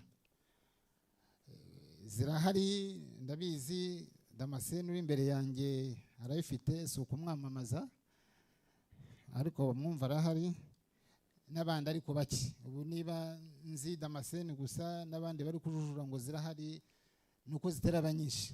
Ubu rero ni umwanya wo kugira ngo muzifungure hirya no hino, cyane cyane ahagana aho inkiko ziri. Mubabwira muti mutugane tubafashe gukemura ibibazo cyangwa se amakimbirane mufitanye na bagenzi banyu, mbere yo kujya mu nkiko zibarya amafaranga, zibarya igihe and so on. So nta kurambirana rero, ndagira ngo mbifurize akazi keza mutangiye, ku batari bagasanganywe ubu murakabonye, mubonye foundation yo kugashaka, karimo amafaranga Damascene yabibabwira watangiye. Abandi rero nk'uko byavuzwe n'abambanjirije basanzwe mu kazi, abacamanza, abagenzacyaha, abashinjacyaha, skills muvanye ahangaha ubwo zizabafashe gutunganya neza imirimo musanganywe. Thank you very much.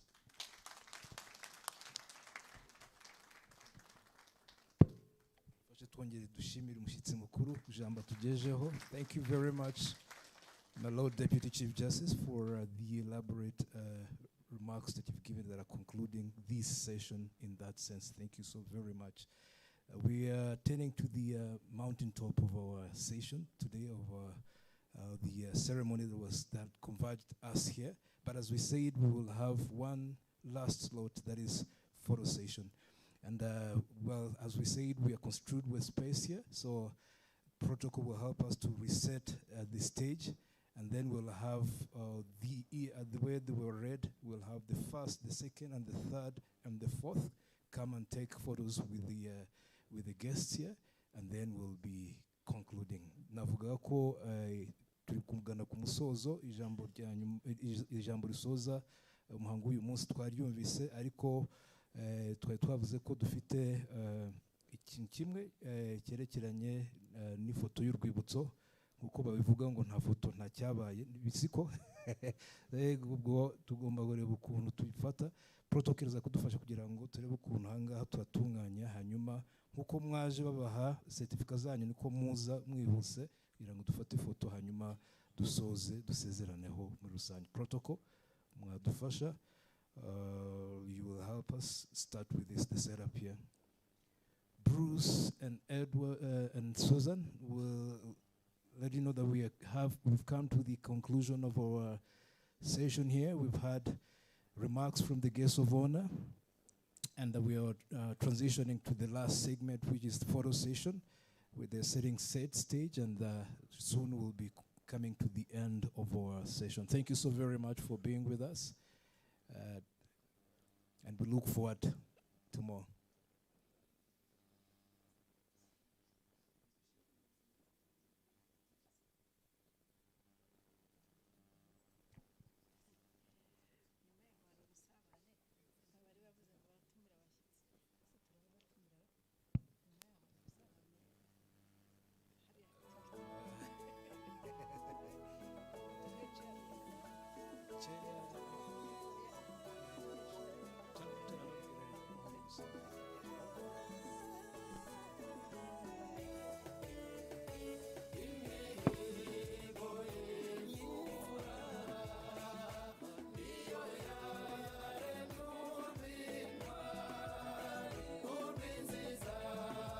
hanyuma mu gihe barimo bakora setup ahangaha tugira ngo dushimire cyane Rainbow Estates, hari TikTok, hari Judiciary Mediation Home and Edwards. Mumfashe mubahe amashyi, bakoze akazi keza cyane. Thank you very much to our sponsors. Thank you so much.